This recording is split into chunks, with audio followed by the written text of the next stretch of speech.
Hello बच्चों, welcome to our channel. आज के इस वीडियो में मैं आप लोग को पढ़ाने वाला हूँ क्लास 12 इकोनॉमिक्स से chapter number 4 banking and monetary policy. वैसे तो ना काफी सारे बच्चों को इस चैप्टर में बहुत दिक्कतें होती है, बट मैं गारंटी देता हूँ कि अगर आप लोग ये वाला पूरा वीडियो देख लेते हो ना तो आपको एक ही वीडियो में पूरा चैप्टर बहुत अच्छे से क्लियर हो जाएगा।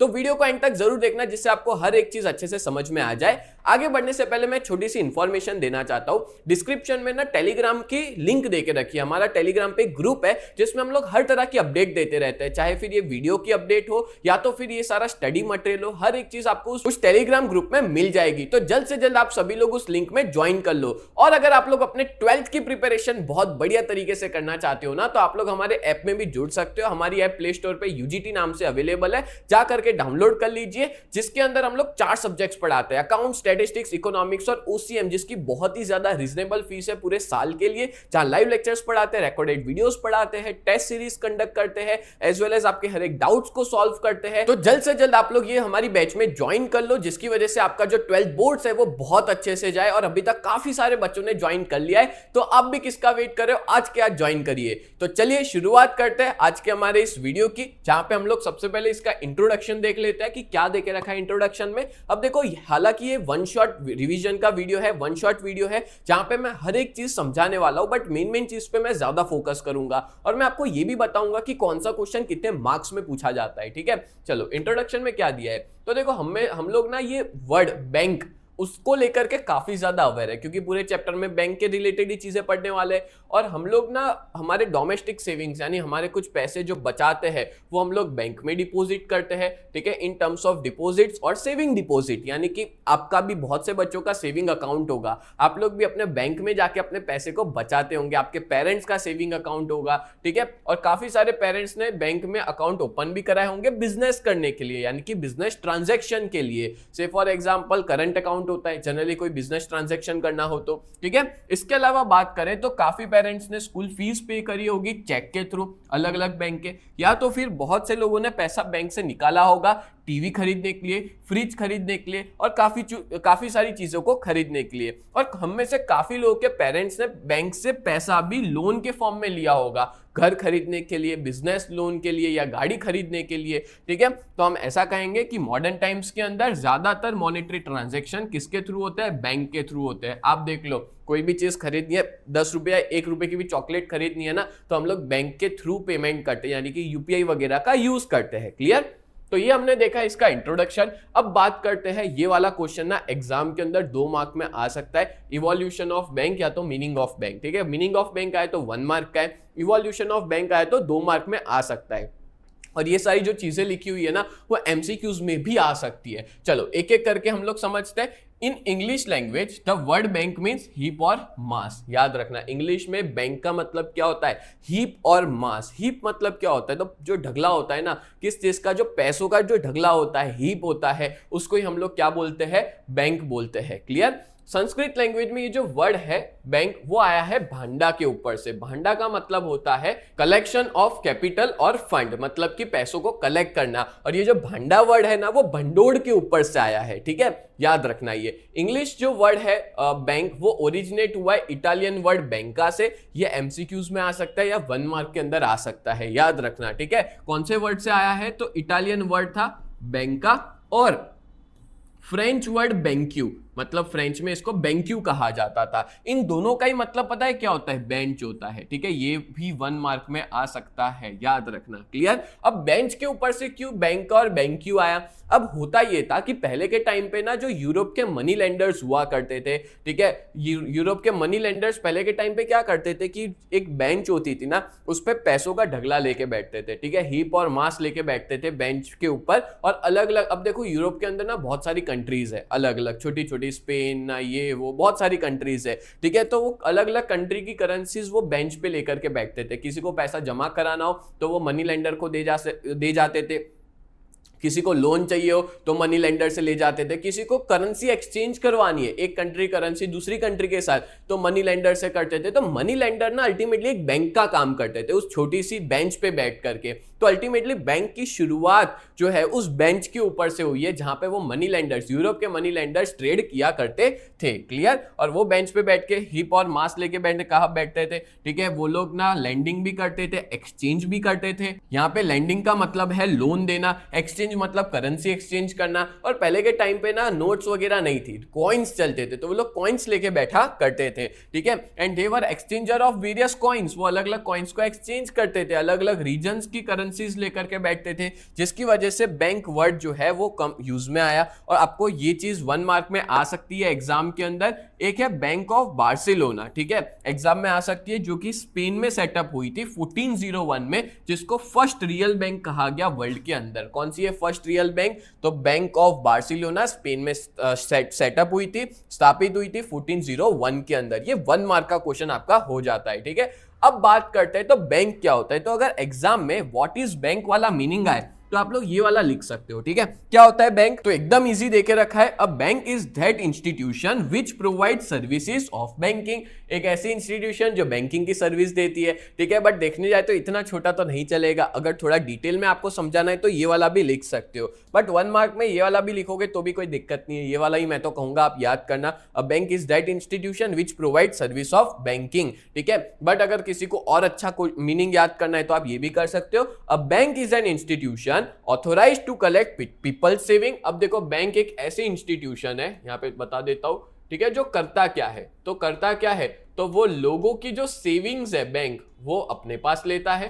बैंक एक ऐसी इंस्टीट्यूशन है जो लोगों की सेविंग्स डिपॉजिट के फॉर्म में अपने पास लेता है, and with the purpose of lending those मतलब अगर मान लो किसी को पैसा चाहिए, ठीक है, किसी को लोन वगैरह चाहिए, तो वो बैंक उसको क्या देगी? लोन देगी। लैंडिंग का मतलब होता है लोन देना। ठीक है, under the condition of returning the same when the depositors demand. और डिपॉजिटर्स यानी कि ये बंदा, ए करके बंदा है, इसने पैसा अपना बैंक में डाला, अपने सेविंग्स रखे, बट ये कंडीशन से पैसा इससे लिया कि वो जब भी मांगेगा बैंक से पैसा, उसको बैंक तुरंत पैसा लौटा देगी। पैसा तुरंत बैंक जो है वो उसको दे देगी। बोलो क्लियर हुआ? तो ये था हमारा बैंक का मीनिंग। क्लियर है? चलो आगे देखते हैं। अब नेक्स्ट है क्लासिफिकेशन ऑफ बैंक। आपको पता है मेनली 2 तरह की बैंक होती है, पहली है कमर्शियल बैंक और दूसरी है सेंट्रल बैंक। अच्छा, कमर्शियल बैंक क्या होता है? तो भाई सेंट्रल बैंक क्या होता है? एकदम सिंपल लैंग्वेज में समझाता हूं। सेंट्रल बैंक मतलब आरबीआई।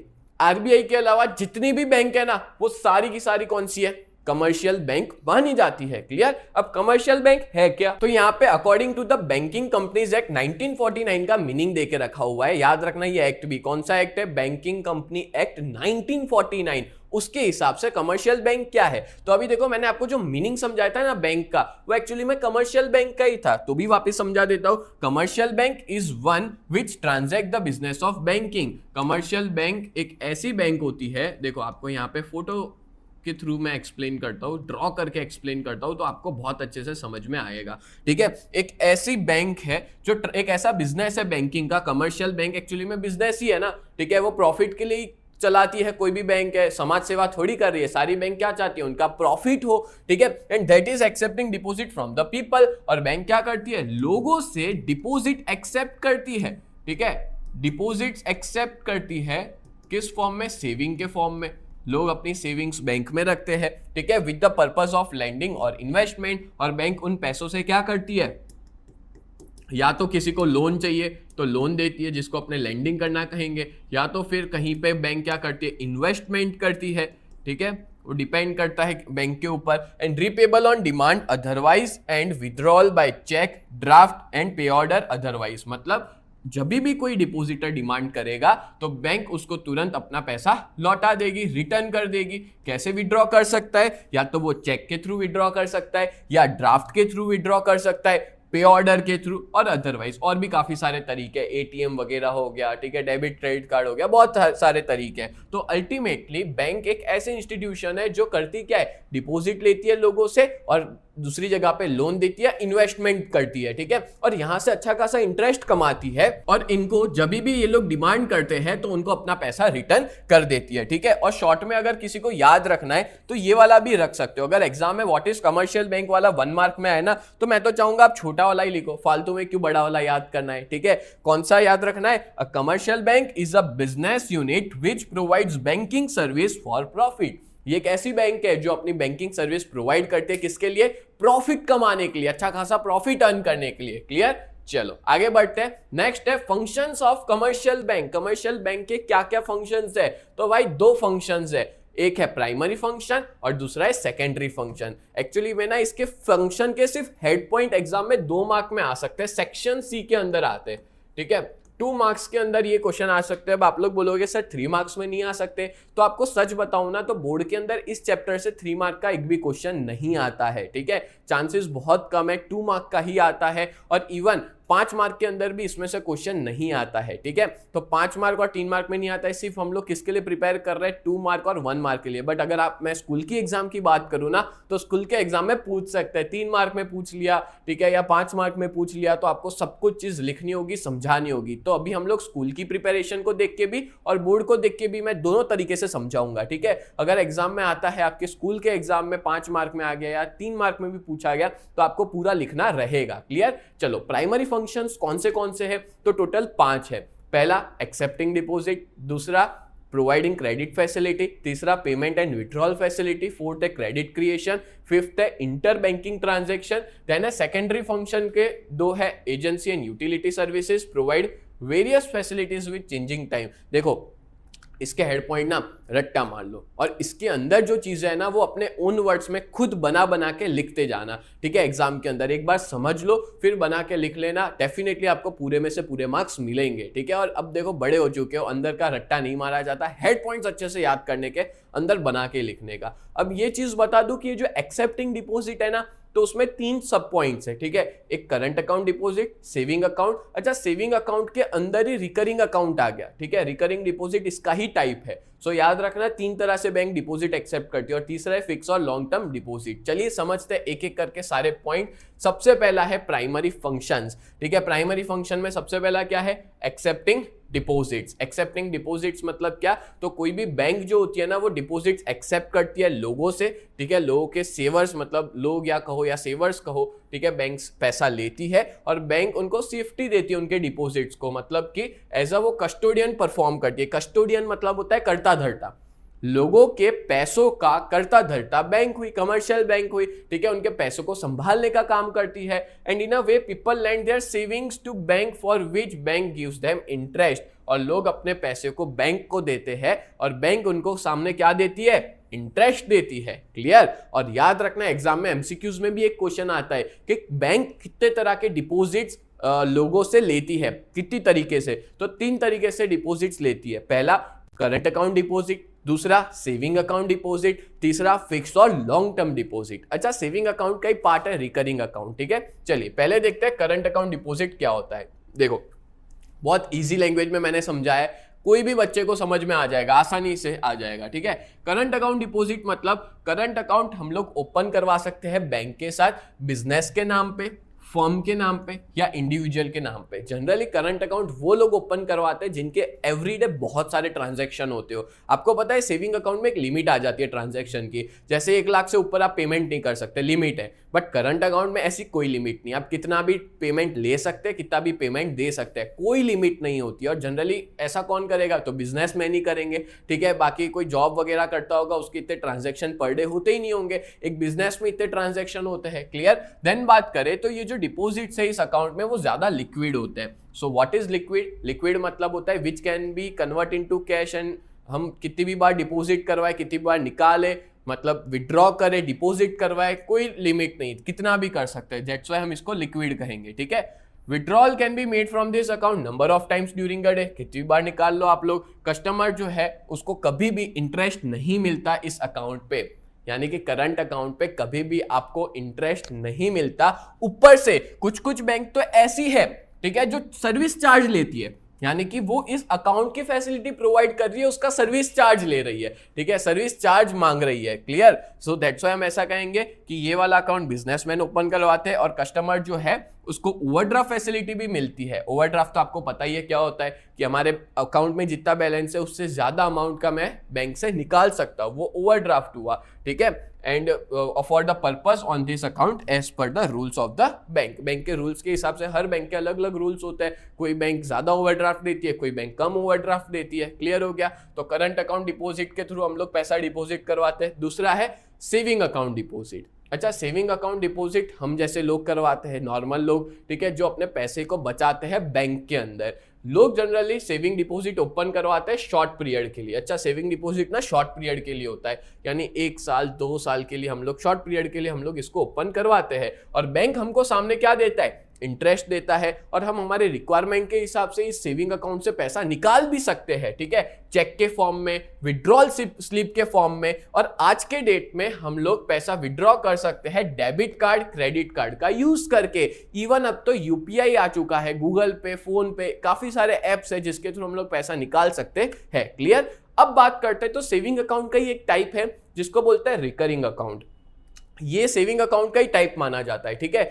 ये उन लोगों के लिए अकाउंट होता है जो अपना पैसा बड़ी अमाउंट में बचा नहीं सकते, ठीक है, जिनका बहुत ज्यादा खर्चा हो जाता है, जोमेटो पे, जेप्टो पे, स्विगी वगैरह पे बहुत खर्चा कर लेते हैं, मूवीज दिखाते हैं, बहुत खर्चा हो जाता है। तो ऐसे लोग के लिए होता है recurring account. Basically recurring account होता क्या है? तो यहाँ पे यही है कि जो लोग पैसा बचाना चाहते हैं पर फिर भी बचा नहीं पाते बड़ी अमाउंट का पैसा, वो अकाउंट में सेव करते हैं। जैसे एक एग्जांपल देता हूं, मान लो कि मैंने एक रिकरिंग अकाउंट ओपन करवाया, ठीक है, तो उस अकाउंट में जैसे मेरे को हर महीने 10,000 रुपए डालने, हर महीने की 5 तारीख पे मेरे को 10,000 रुपए डिपॉजिट करवाने। एक अलग ही अकाउंट है, मेरे को कितने डिपॉजिट करवाने? 10,000। मतलब मैं जो भी कमा रहा हूं उसमें से 10,000 हर महीने मैं उसमें क्या कर रहा हूं?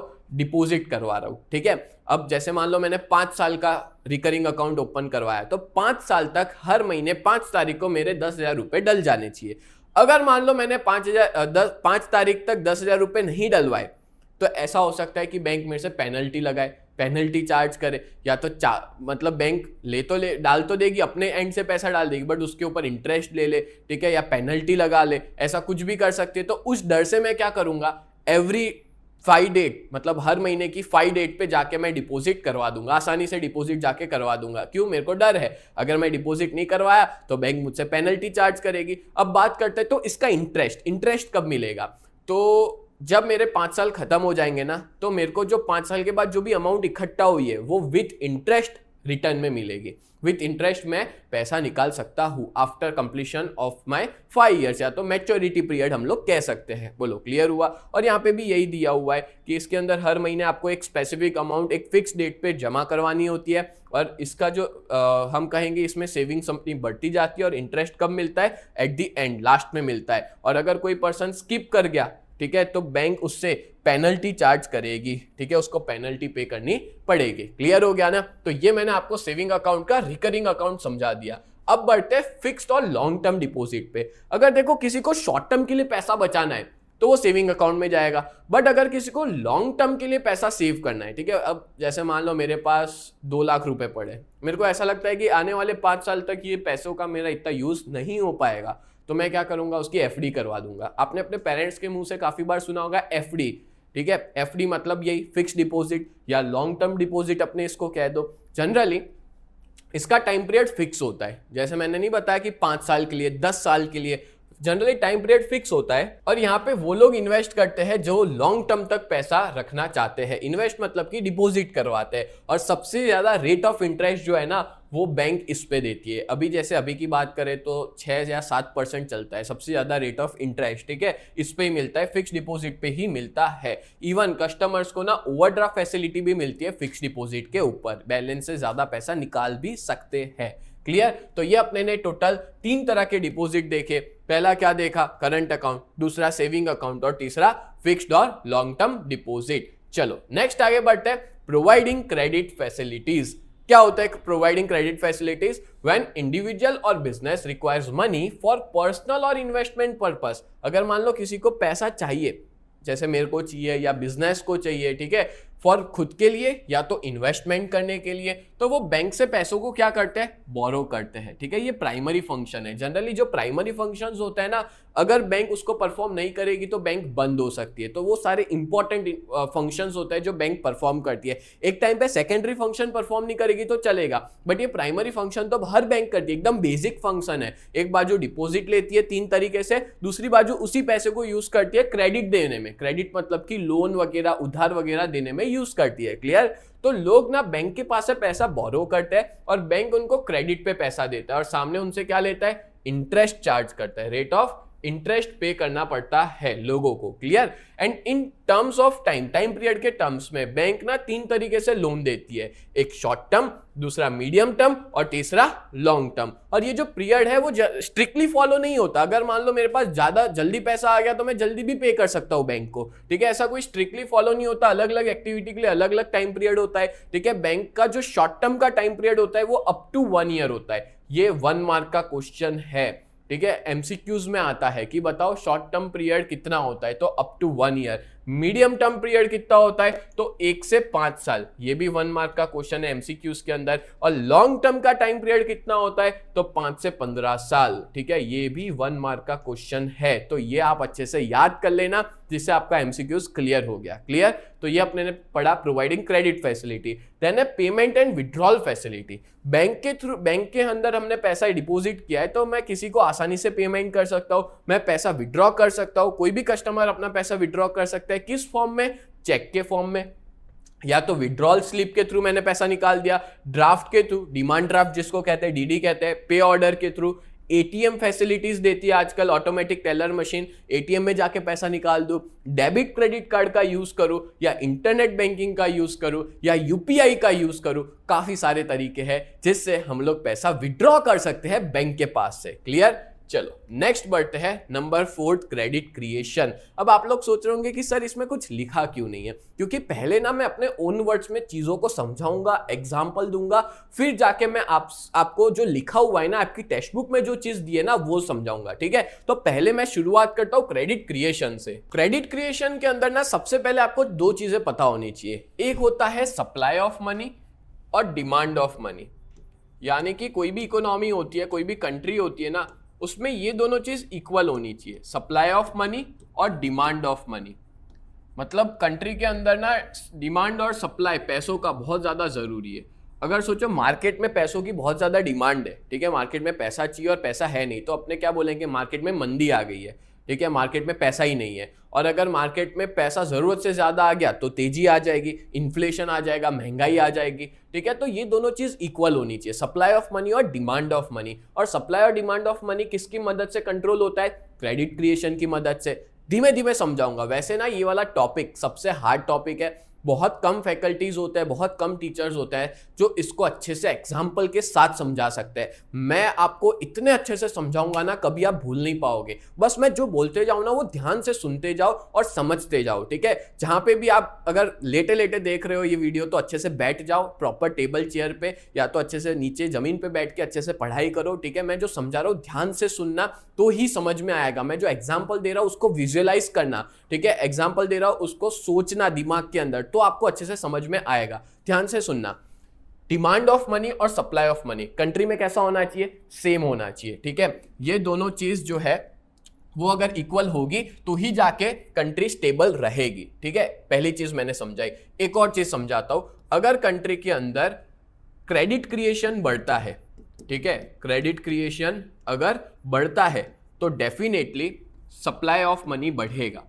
अब ये सब चीजें मैं क्या बोल रहा हूं अभी आपको धीमे धीमे समझ में आएगी, क्योंकि पहले ही का टिपिकल ऑब्जेक्ट, ये कोई कंसेप्ट, हम टिपिकल कंसेप्ट है ये, दैट्स व्हाई मैं बोलते जाऊं, वैसे वैसे सुनते जाना। और अगर क्रेडिट क्रिएशन अगर कम होता है, ठीक है, तो सप्लाई ऑफ मनी भी क्या हो जाएगा? कम हो जाएगा।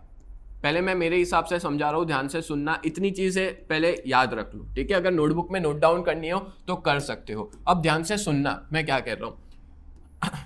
फॉर एग्जाम्पल, मान लो मैं आपकी बात करता हूं, आप ए हो, ठीक है, आपका नाम मैंने ए रखा।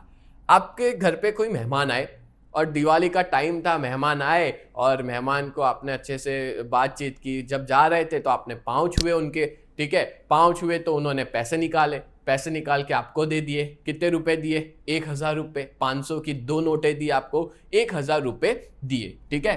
अब आपके पास कितने रुपए आ गए, 1000 रुपीज आए। अब ना आपको याद आता है कि ध्रुवल सर ने कहा था कि पैसा अपने पास रखो, उससे अच्छा क्या करो, बैंक में डिपॉजिट करवा दो, क्योंकि अगर आप अपने पास रखोगे तो पैसा नहीं बढ़ेगा, बैंक में रखोगे तो बैंक आपको इंटरेस्ट देगी, ठीक है। तो आपको वो चीज याद आई, तो आपको फटाक से क्लिक हुआ कि एक काम करता हूं, बैंक में जाके डिपॉजिट करवा आता हूं। तो आपने क्या किया, आप गए बैंक में और आपने जाके वो 1000 रुपए जो आपको मेहमान ने दिए थे वो क्या करवा दिए, कमर्शियल बैंक के पास गए और आपने बैंक के पास जाके वो पैसा डिपॉजिट करवा दिया। कितने रुपए डिपॉजिट करवाए, 1000 रुपए, ठीक है, 1000 रुपए डिपॉजिट करवाए। तो पता है आपको इसको क्या बोलेंगे, इसको बोलेंगे प्राइमरी डिपॉजिट। क्या कहेंगे, प्राइमरी डिपॉजिट, ठीक है। पहली बार आपने डिपॉजिट करवाए बैंक के पास जाके, तो प्राइमरी डिपॉजिट, बैंक के पास अब कितना पैसा आ गया, 1000 रुपए। मैं और एग्जांपल नहीं ले रहा, ना ही यहाँ पे मैं इंटरेस्ट रेट कंसीडर करूंगा, मैं सिर्फ और सिर्फ एक अमाउंट को कंसीडर करूंगा, ठीक है। बैंक के पास कितना पैसा आया, 1000 रुपए आ गए, ठीक है। अब बैंक क्या करेगी, वो 1000 रुपए का, बैंक उस पैसे को अपने पास रखेगी क्या, नहीं, बैंक उस 1000 रुपए का यूज करेगी किसी को लोन देने के लिए। किसके लिए, लोन देने के लिए। तो एक पर्सन था, आपका ही एक दोस्त है जिसका नाम है बी, उसको लोन दे रही है बैंक, क्या कर रही है, लोन दे रही है। अब मेरे को बताओ, क्या बैंक 1000 रुपए की ही अगर लोन दे देगी क्या, पूरे 1000 रुपए की?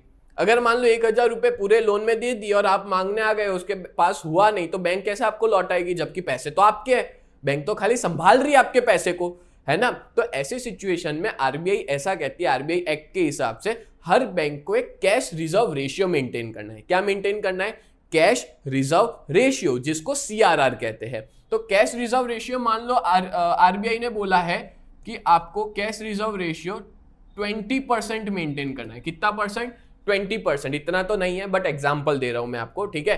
20% सीआरआर मेंटेन करना है।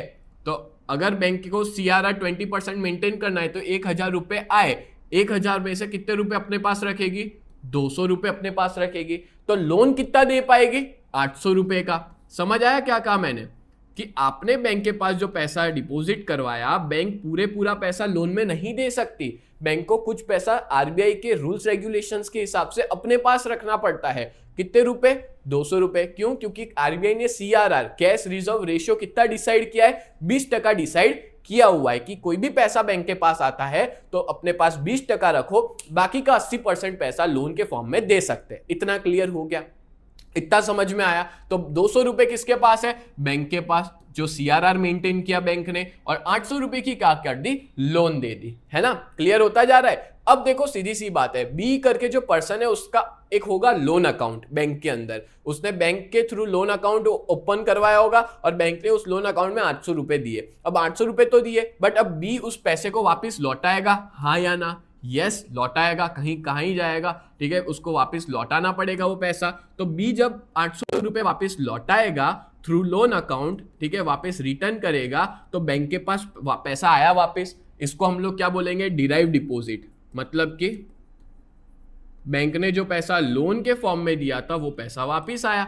मतलब बैंक के पास ही आ रहा है ना वो पैसा, उसका ही पैसा वापस आ रहा है। अब 800 रुपया आया तो क्या बैंक अपने पास रखेगी उस 800 रुपए को, नहीं, बैंक क्या करेगी, उस 800 रुपए, अब देखो यहाँ पे इंटरेस्ट नहीं गिन रहा मैं यहाँ पे इंटरेस्ट गिन ही नहीं रहा हूं, यहाँ पे मैं सिर्फ एक अमाउंट गिन रहा हूं, ठीक है।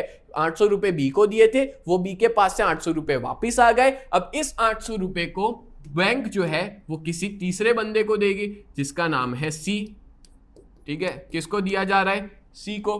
कितना दे रही है बैंक, तो सीधी सी बात है, 800 रुपए आए, 800 रुपए का कितना परसेंट, 20% उसको क्या करना है, मेंटेन सीआरआर। तो 800 का 20% कितना होगा, 160 रुपए, ठीक है। तो लोन कितने की जाएगी, तो लोन जाएगी सी को ₹640, 640 की लोन गई। किसके पास, सी के पास। अब सीधी सी बात है, सी जो है वो एक टाइम के बाद बैंक को पैसा वापस लौटाएगा, हाँ या ना, यस। सी जो है वो बैंक को पैसा लौटाएगा, 640 की क्या दे दी, लोन दे दी। अब 640 रुपए बैंक के पास क्या होंगे, वापिस आएंगे, ठीक है, जिसको अपने क्या कहेंगे, डिराइव डिपॉजिट कहेंगे। वही चीज वापिस जब लोन के फॉर्म में पैसा वापिस आता है ना, तो वो डिराइव डिपॉजिट हुआ, ठीक है।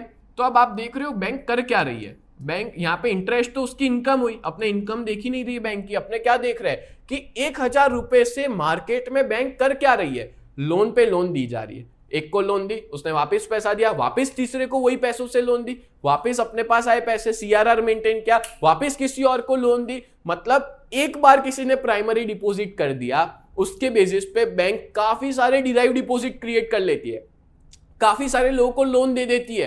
ठीक है, उसी 1,000 रुपए को घुमाते जाएगी। अब मान लो इसने 640 बैंक को दिए, अब 640 का 20% निकालोगे और फिर वो किसी डी पर्सन को दे देगी, तो इस तरह से चलता ही जाएगा।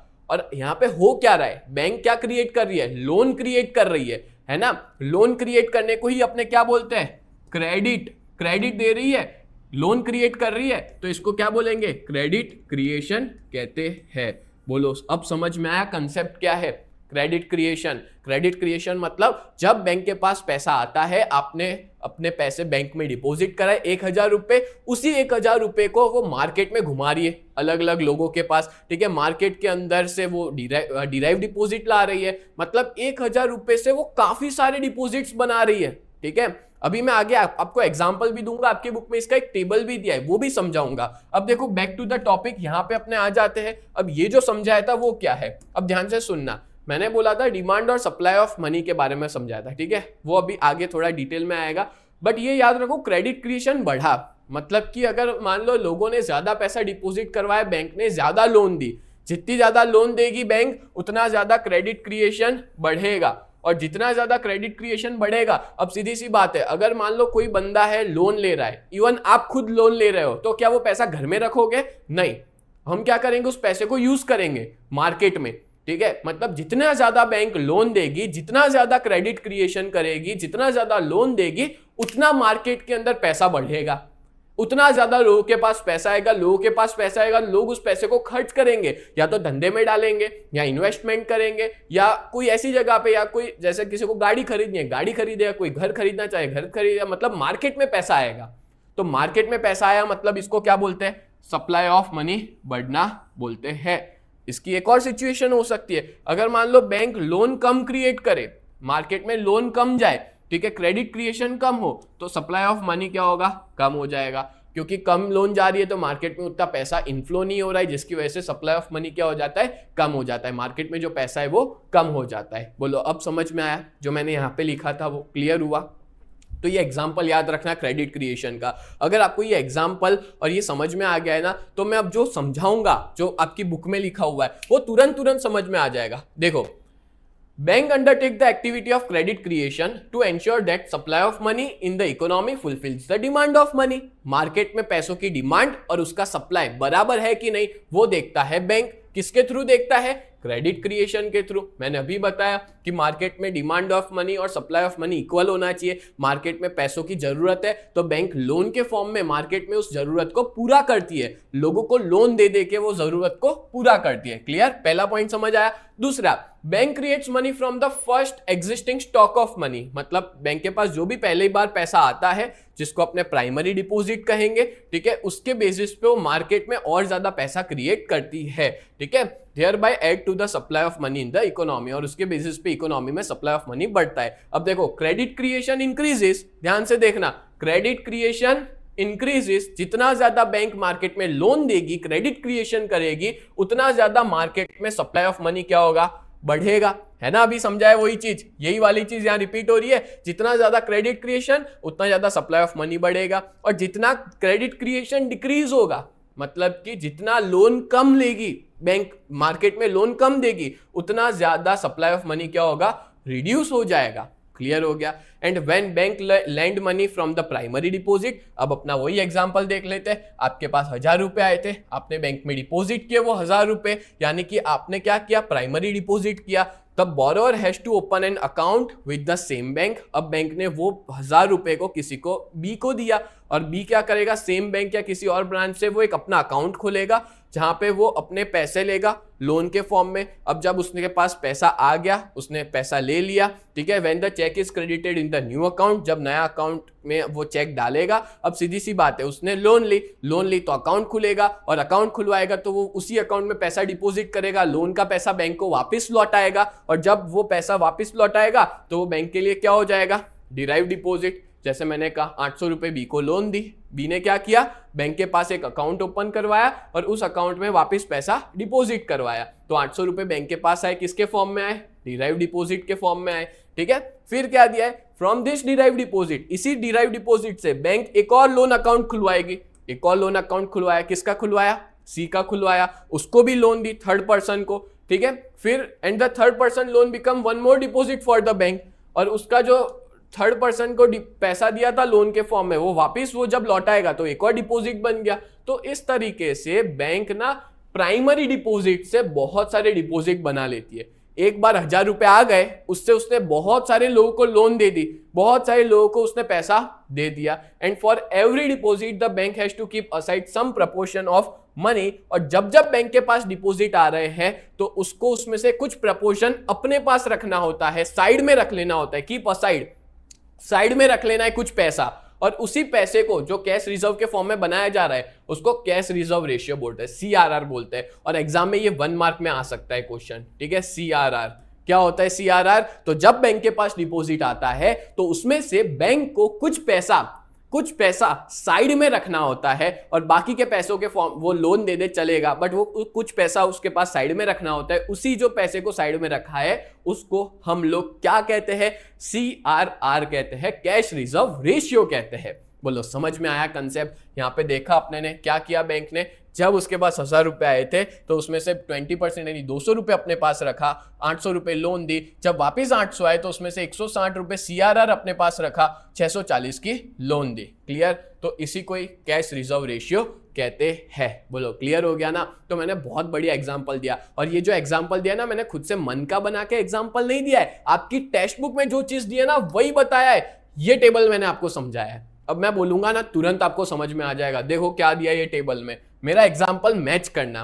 ठीक है, एक बंदा है जिसने बैंक में अकाउंट खुलवाया था, जिसने पहली बार अपना डिपॉजिट करवाया, कितने रुपए करवाया, 1000 रुपए, जिसको अपने क्या बोलते हैं, प्राइमरी डिपॉजिट बोलते हैं। ठीक है, बैंक ने कितना मेंटेन किया, कैश रिजर्व रेशियो 20%, जिसको अपने सीआरआर कहेंगे। सीआरआर कितना मेंटेन किया, 200, और मार्केट में बैंक ने लोन कितनी दी, 800 रुपए की। किसको लोन दी, बी को दी। कितने रुपए की लोन दी, 800 रुपए की। अब वो 800 रुपए बी ने वापस लौटाए, बी को लोन दी 800 रुपए की, बी ने वापस पैसा लौटाया, वापस बैंक के पास डिराइव डिपॉजिट आया, वो 800 रुपए में से कितना रुपए अपने पास रखेगी, सीआरआर 160। ठीक है, 20%, लोन कितने की जाएगी, 640 की। किसको जाएगी, सी को। सी पैसा बैंक को वापस लौटाएगा 640 रुपए, बैंक के पास वापस पैसा आ गया। कोई डी पर्सन को लोन दिया जाएगा, 128 रुपए काट के 512 रुपए का लोन दिया जाएगा। ठीक है, कोई डी को, डी वापिस देगा। तो सोचो चलता ही रहेगा ऐसा। ठीक है, जब तक वो 1000 रुपए का वो खत्म नहीं कर देगी तब तक चलता रहेगा। मतलब आपको मैं बताऊं क्या होगा बैंक के पास, बैंक ने उस 1000 रुपए में से 5000 रुपए मार्केट में डिपॉजिट क्रिएट किया, और नई लोन गई मार्केट में 4000 रुपए, और जो 1000 रुपए आपसे लिए थे ना वो अब उसके पास क्या बन गया, उसके पास रिजर्व बन गया। अगर आप 1000 रुपए मांगने आओगे ना तुरंत वो 1000 रुपए निकाल के आपको दे देगी। समझ आया, वो 1000 रुपए का तो उसके पास रिजर्व बन गया जो साइड में रखा हुआ है ना। तो रिजर्व भी मेंटेन हो गया, और मार्केट में 5000 रुपए के डिपॉजिट भी आ गए, और मार्केट में लोन गई 4000। मतलब आपके 1000 रुपए से बैंक ने 4000 की नवी लोन दी, और टोटल मिला के बैंक के पास 5000 रुपए आए।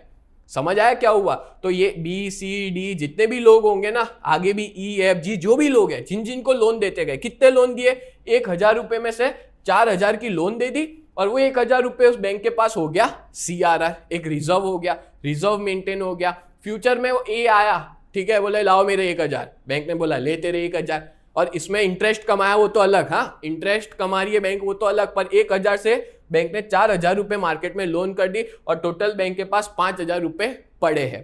तो यही तो क्रिएटिविटी है ना। पैसे को पैसा खींचता है, वो अपने कहते हैं कि पैसा पैसे को खींचता है। मतलब यही हुआ कि पैसों से पैसे बनाए उसने, 1000 रुपए से 5000 रुपए बनवा दिए। क्लियर, तो यही बोलते हैं क्रेडिट क्रिएशन। समझ आ गया ना, जिसको लोन क्रिएशन भी कहते हैं। डन। अब देखो यहाँ पे मैंने जो चीज बोली है वही चीज लिखी है। प्राइमरी डिपॉजिट कितना, 1000 था, ठीक है, और बैंक ने मार्केट में उस 1000 से कितने का मनी सप्लाई किया, मार्केट में सप्लाई किया पैसा, 5000 रुपए सप्लाई किए मार्केट में।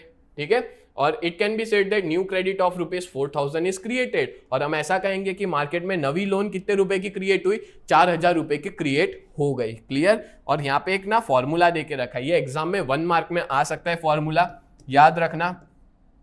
क्रेडिट क्रिएशन, क्रेडिट क्रिएशन का मतलब क्या होता है, प्राइमरी डिपॉजिट, यहाँ पे डिपॉजिट लिख लेता हूं मैं, primary deposit into 1 divided by CRR।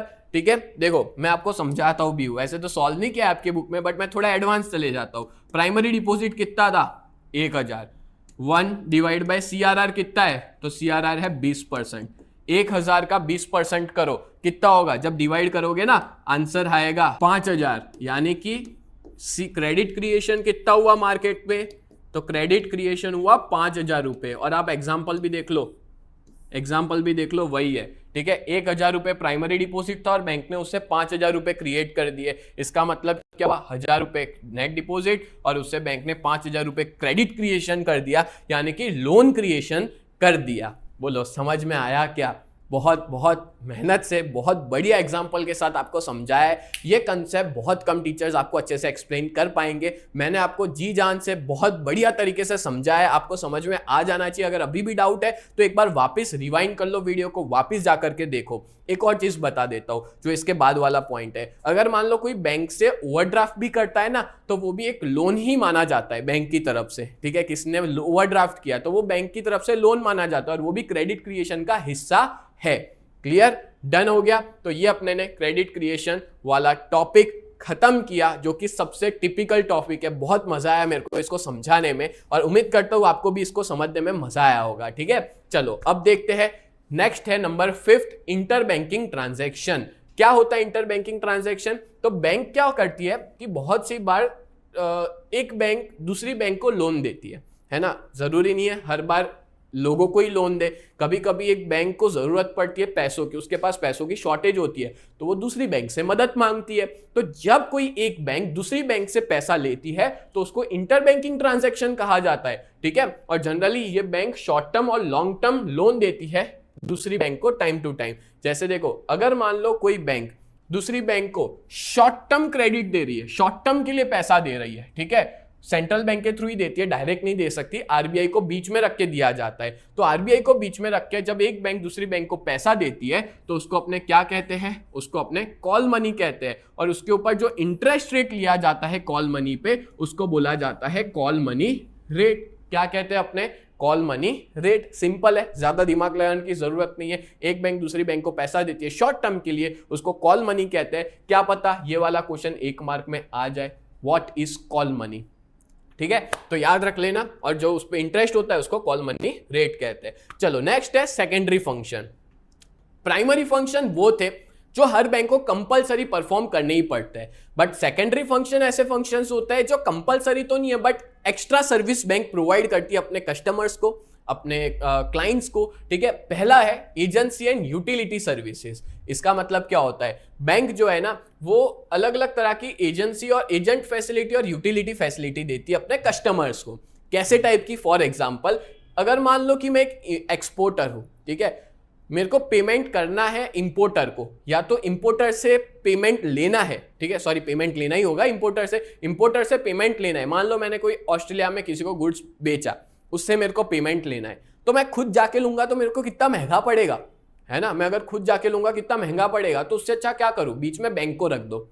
Bank ना लेटर ऑफ क्रेडिट के थ्रू मेरा पेमेंट ले आएगा। लेटर ऑफ क्रेडिट यूज किया जाता है जब इंटरनेशनल पेमेंट करने होते हैं उसके लिए। ठीक है, जब एक इंपोर्टर एक्सपोर्टर को पेमेंट करता है तो लेटर ऑफ क्रेडिट के थ्रू करता है। तो बैंक क्या करती है, यहाँ पे एक एजेंट का काम करती है, उधर से पैसा लाके मेरे को पैसा देना। हालांकि वो अपने कुछ चार्जेस कमीशन वगैरह लेती है, बट मेरे को तो नहीं जाना पड़ा ना, मेरा तो बहुत सारा खर्चा बच गया वहां से पेमेंट लाने का। तो bank as a mediating agent काम करती है। फिर है बैंक अंडरराइटिंग सर्विस प्रोवाइड करती है अलग अलग बिजनेसेस को। अच्छा, आप सोच रहे होंगे सर अंडरराइटिंग सर्विस क्या होता है, तो इसका मतलब होता है कि अगर मान लो कोई कंपनी है, उसको शेयर्स बल्क में बेचने हैं तो बहुत सी बार बैंक उस कंपनी में पैसा इन्वेस्ट करती है, बल्क में उसके शेयर्स खरीद लेती है, ठीक है, जो अंडर राइटिंग सर्विस कहते हैं, और फिर मार्केट में वो रिटेल दाम पे धीमे धीमे बेचती जाती है। अब नेट पे सर्च कर लेना, इतना ज्यादा कुछ है नहीं, बट याद रखना अंडर राइटिंग सर्विस देती है। देन है बैंक जो है वो अपने कस्टमर्स को टैक्स चालान पे करने में भी मदद करती है, ठीक है, बैंक के वेबसाइट के थ्रू पे कर सकते हैं। बैंक के पास सेफ डिपॉजिट वॉल्ट होता है, लॉकर होता है, ठीक है, आपने देखा होगा बहुत सी बैंक में लॉकर होते हैं, वो अपने कस्टमर्स को रेंट पे देती है, जिसकी वजह से वो अपने वहां पे प्रीशियस ज्वेलरी को संभाल के रख पाए, अपने डॉक्यूमेंट्स को संभाल के रख पाए। और बैंक जो है वो माइक्रो फाइनेंस फैसिलिटी भी प्रोवाइड करती है छोटे छोटे बिजनेसेस को, ठीक है, जिससे कम्युनिटी का डेवलपमेंट हो पाए। मतलब छोटे बिजनेस को लोन चाहिए, पैसा चाहिए, तो बैंक के थ्रू आसानी से ले सकते हैं। बोलो क्लियर हो गया? नेक्स्ट आगे बढ़ते हैं। Provide various facilities with changing time. देखो सेकेंडरी फंक्शन का दूसरा है कि बैंक जो है वो अलग अलग तरह की फैसिलिटीज देती है, टाइम बदल रहा है वैसे वैसे फैसिलिटीज बढ़ती जा रही है, ठीक है। बैंकिंग ना एक इवोल्यूशनरी कंसेप्ट है। इवोल्यूशनरी मतलब कि बैंक शुरू एक बेंच से हुई थी, बेंच याद हो तो मैंने अभी आगे बताया था, और आज की डेट में देखो ऑनलाइन मोड पे चली गई है। आगे चल के बैंक और भी ज्यादा एडवांस हो जाए, ठीक है, बैंक फिजिकल ब्रांच ही बंद कर दे, ऐसा भी हो सकता है, पूरा ऑनलाइन हो जाए हर एक बैंक, ठीक है, लोग उसके एम्प्लॉयज भी घर बैठे काम करें, ऐसा भी हो सकता है आगे चल करके। तो बैंकिंग ना एक इवोल्यूशनरी कंसेप्ट है, और जनरली बैंकिंग जो है वो अपनी एक्सपांशन कर रहे हैं, अपने फंक्शंस, अपनी एक्टिविटीज को और सर्विसेज को। और प्रेजेंट टाइम्स में इलेक्ट्रॉनिक ट्रांसफर भी बहुत ज्यादा हो गया है, एक कस्टमर दूसरे कस्टमर को आसानी से बैंक के थ्रू घर पे बैठे बैठे पैसे ट्रांसफर कर सकता है, एनईएफटी के through, national electronic fund transfer जिसको कहते हैं, और आरटीजीएस के through, real time gross settlement. ये सारे 1 मार्क में आ सकते हैं, फुल फॉर्म आपको याद होने चाहिए, ठीक है। और आज के डेट में ये सारी चीज पॉसिबल कब हो पाई है? कोर बैंकिंग के थ्रू। कोर बैंकिंग का कोर का फुल फॉर्म याद रखना, 1 मार्क का है, centralised online real time exchange, ठीक है, कोर बैंकिंग का फुल फॉर्म है। क्या होता है कोर बैंकिंग? अगर मान लो मैं कोई एक बैंक से, पता है आपको सारी बैंक के कंप्यूटर एक दूसरे से कनेक्टेड होते हैं सर्वर्स के थ्रू। जैसे मान लो मैं चांदखेड़ा वाली ब्रांच है, ठीक है, वहां से मैंने पैसा निकाला, मेरा अकाउंट है कालूपुर वाली ब्रांच पे, और कालूपुर वाली ब्रांच पे अपडेट हो जाएगा, ठीक है। मान लो मैंने गांधीनगर में जाकर के कोई ब्रांच थी उसकी, वहां पे जाके पैसा डिपॉजिट करवाया, तो उसके जितने भी कंप्यूटर है ना, सब में सिस्टम अपडेट हो जाएगी, सारे कंप्यूटर। ऐसा नहीं होगा कि मैंने वहां डिपॉजिट करवाया तो ये इस ब्रांच पे कुछ दिखा नहीं रहा, सारे कंप्यूटर अपडेट हो जाएंगे, कनेक्टेड है एक दूसरे के साथ। और जो कनेक्शन है उसको ही क्या बोलते हैं? कोर बैंकिंग बोलते हैं, centralised online real time exchange. Clear? Done है। और इवन मान लो मैं घर बैठे ऑनलाइन किसी को पेमेंट किया तो भी सारे कंप्यूटर्स में वो अमाउंट दिखा देगी कि आपने इस टाइम पे ये डेट पे इसको पे किया था, ठीक है। तो पूरा कोर बैंकिंग के थ्रू कनेक्टेड है, ठीक है। आगे बात करें तो कस्टमर पेमेंट्स कर सकता है, गुड्स खरीद सकता है ऑनलाइन, टिकट बुक करा सकता है कंप्यूटर के थ्रू, अपने मोबाइल फोन के थ्रू, इंटरनेट बैंकिंग के थ्रू, मोबाइल बैंकिंग के ऐप के थ्रू, ठीक है। और बैंक जो है वो सेफ डिपॉजिट वॉल्ट भी प्रोवाइड करती है, साथ में डीमैट अकाउंट भी आजकल सारी बैंक दे रही है। डीमैट अकाउंट क्या होता है? जैसे अगर आपको फेसबुक यूज करना है तो फेसबुक अकाउंट चाहिए, इंस्टाग्राम यूज करना है इंस्टा अकाउंट चाहिए, वैसे ही अगर आपको शेयर मार्केट, डिबेंचर, स्टॉक्स वगैरह खरीदने बेचने तो आपको क्या चाहिए? डीमैट अकाउंट चाहिए, जिसका फुल फॉर्म होता है डीमटेरियलाइज्ड अकाउंट, ठीक है। डीमटेरियलाइज्ड अकाउंट चाहिए जिसके थ्रू आप शेयर्स को खरीद सकते हो और बेच सकते हो। तो बैंक जो है वो डीमैट अकाउंट भी खोल के देती है, बैंक के अंदर ही, बैंक के अकाउंट के साथ लिंक करके भी देती है। और ये अकाउंट के थ्रू आप शेयर्स, डिबेंचर्स, बॉन्ड्स खरीद सकते हो इलेक्ट्रॉनिक फॉर्म में, और आसानी से आप फिजिकल फॉर्म में भी होल्ड, मतलब फिजिकल से ज्यादा ऑनलाइन ज्यादा इजी हो गया। अब फिजिकल तो होता ही नहीं है, पूरा का पूरा ऑनलाइन ही हो चुका है, सारे के सारे शेयर्स ऑनलाइन हो चुके हैं, फिजिकल टोटली बंद हो चुका है, ठीक है। बट हम ऐसा कहेंगे कि बैंक के थ्रू ये चीज पॉसिबल है। बोलो क्लियर हो गया? तो यहाँ पे हमने फिनिश कर दिए फंक्शंस ऑफ कमर्शियल बैंक, जो कि 2 तरह के थे, प्राइमरी फंक्शन और सेकेंडरी फंक्शन। क्लियर हो गया? डन है। आगे बढ़ते हैं नेक्स्ट टॉपिक की तरफ, presence of commercial bank in India. तो देखो इंडिया के अंदर जो कमर्शियल बैंक है ना, वो पब्लिक और प्राइवेट सेक्टर दोनों के अंदर आपको देखने को मिलेगी। पब्लिक सेक्टर यानी कि ऐसी बैंक जो गवर्नमेंट खुद हैंडल करती है, ठीक है, जैसे एसबीआई हो गया, ठीक है। और कुछ ऐसी है जो प्राइवेट सेक्टर बैंक है, एचडीएफसी बैंक है, एक्सिस बैंक है, ये सारी प्राइवेट हो गई। एंड आफ्टर इकोनॉमिक रिफॉर्म 1991 के बाद बहुत सारी फॉरेन बैंक ने इंडिया के अंदर प्राइवेट सेक्टर में एंट्री ली है। जैसे आपने सुना होगा, एक है बैंक ऑफ अमेरिका, एक है एचएसबीसी बैंक, एक है सिटी बैंक, ठीक है, ऐसी काफी सारी फॉरेन की बैंक है जो अपने इंडिया के अंदर आ गई है। ठीक है, फिर देखें तो क्या देके रखा हुआ है, the banks in India only those companies which are, हाँ ये भी याद रखना, एक होती है स्केड्यूल बैंक। स्केड्यूल बैंक मतलब क्या कि इंडिया के अंदर जितनी बैंक है सारी स्केड्यूल बैंक की है, उनको कंपल्सरीली रजिस्टर्ड करवाना पड़ेगा आरबीआई के पास। आरबीआई का जो सेकंड शेड्यूल है 1934 के एक्ट के हिसाब से, आरबीआई एक्ट 1934 के हिसाब से जो भी सारी बैंक एस्टैब्लिश होगी वो होगी स्केड्यूल बैंक, मतलब और वही सारी रियल बैंक है। अगर कोई बैंक आरबीआई के पास रजिस्टर्ड नहीं है, एक्चुअली में स्केड्यूल बैंक के अलावा और कोई बैंक होती नहीं है, क्योंकि सारी बैंक को कंपल्सरीली आरबीआई के पास रजिस्टर करवाना पड़ेगा। अगर मान लो आपकी कोई ऐसी बैंक में अकाउंट है जो आरबीआई में रजिस्टर्ड नहीं है, तो वो फ्रॉड भी हो सकती है, पूरी की पूरी फ्रॉड ब्रांच चला रही हो, ऐसा भी हो सकता है। ठीक है, तो कंपल्सरीली उसको आरबीआई के पास रजिस्टर्ड होना पड़ेगा। और इंडिया में जितनी भी बैंक है ना सारी की सारी स्केड्यूल बैंक ही है, और सारे रूल्स रेगुलेशंस पालन करने पड़ते हैं आरबीआई जो कहता है, क्योंकि ये सारी बैंक जो है उस पर नजर रखता है आरबीआई। और इवन अगर वो कुछ रूल्स रेगुलेशन तोड़ता है ना, तो आरबीआई के पास इतनी पावर है कि वो बैंक को बंद करवा सकता है। सोचो आप, ठीक है, आरबीआई सारी बैंकों का बाप है, ऐसा हम कह सकते हैं। ठीक है, अब देखो स्केड्यूल बैंक कितने तरह की होती है, तो दो तरह की होती है, एक है कमर्शियल बैंक, दूसरी है कोऑपरेटिव बैंक। ठीक है, स्केड्यूल बैंक दो तरह की होती है। अब कमर्शियल बैंक में कौन सी आ जाती है, तो public sector commercial bank, private sector commercial bank, foreign multinational banks working in India, RRB regional rural bank कहते हैं। तो ये आपको नाम याद रखने हैं बस, इससे ज्यादा इसमें और कुछ देके रखा हुआ नहीं है। क्लियर हो गया, तो ये अपने ने देखा presence of commercial bank in India. अब देखते हैं सेंट्रल बैंक क्या होता है। तो सेंट्रल बैंक का क्या मीनिंग देके रखा है, तो देखो हर कंट्री में ना अपनी खुद की एक सेंट्रल बैंक होती है, जिसको एपेक्स बैंक भी कहते हैं। इंडिया की सेंट्रल बैंक का नाम है आरबीआई। ठीक है, तो सेंट्रल बैंक क्या है, तो सेंट्रल बैंक एक एपेक्स बैंक होती है।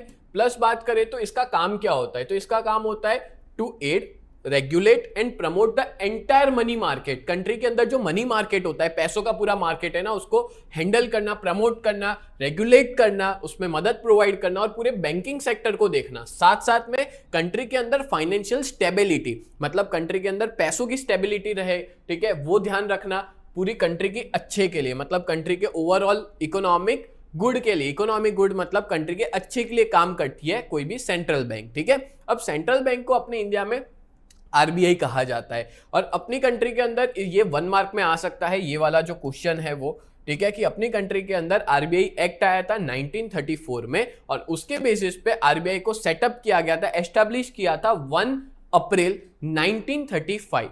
1935 ईयर याद रख लेना, और अप्रैल फुल वाला दिन याद रख लेना, 1 अप्रैल। ठीक है, 1 अप्रैल 1935। और उस टाइम पे प्राइवेट पेड अप कैपिटल था 5 करोड़, मतलब प्राइवेट शुरुआत में जब स्टार्ट हुई ना तो प्राइवेट की तरह स्टार्ट हुई थी।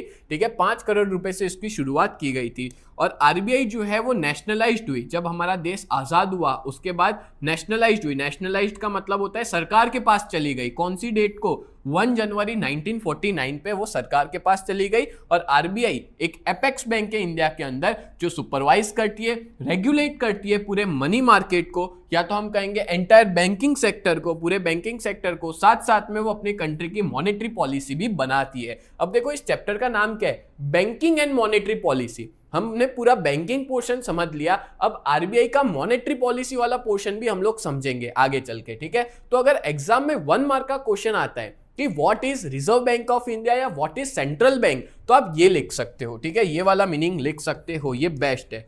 ठीक है, आरबीआई लिखो या सेंट्रल बैंक लिखो, एक ही बात है कि central bank is the apex bank of India. एक एपेक्स बैंक है जो 2 काम करती है, सुपरवाइज करती है और रेगुलेट करती है पूरे बैंकिंग सेक्टर को, साथ साथ में कंट्री की मॉनेटरी पॉलिसी बनाती है। बोलो क्लियर हो गया, तो ये हमने सेंट्रल बैंक के बारे में पढ़ लिया। अब देखते हैं फंक्शंस ऑफ आरबीआई। आरबीआई के कितने फंक्शंस होते हैं, तो जनरली 2 तरह के फंक्शन है, एक है मॉनेटरी फंक्शन और दूसरा है नॉन मॉनेटरी फंक्शन। ठीक है, मॉनेटरी फंक्शन की बात करें तो कुछ ऐसे फंक्शन जो पैसों के रिलेटेड है, ठीक है, जो टोटल 5 होते हैं। Currency issue, banker to the government, bankers bank and lender of last resort, credit control और custodian of foreign exchange reserve. इस तरह से टोटल 5 तरह के मॉनेटरी फंक्शंस होते हैं। और नॉन मॉनेटरी फंक्शंस होते हैं regulatory and supervisory function, promotional function और फाइनेंशियल इंक्लूजन एंड डेवलपमेंट। अगर बोर्ड की बात करें तो 2 मार्क में आ सकता है सेक्शन सी के अंदर, इसके हेड पॉइंट्स आ सकते हैं कि बताओ मॉनेटरी या तो फिर नॉन मॉनेटरी फंक्शंस कौन से होते हैं,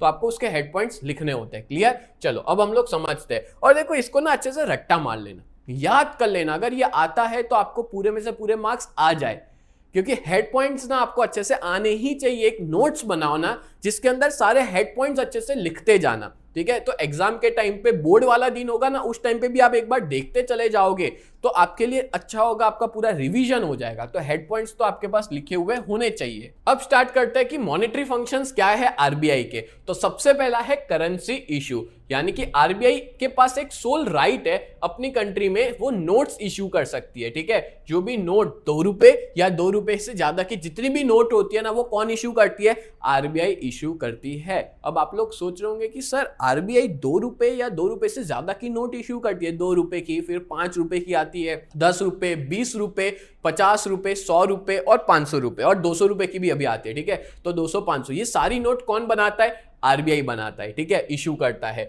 बट बात करें एग्जाम में, ये 1 मार्क का बहुत इंपॉर्टेंट क्वेश्चन है कि बात करें 1 रुपए की नोट और सारे सिक्के कौन बनाता है? वो बनाता है, वो इशू करता है finance ministry of government of India.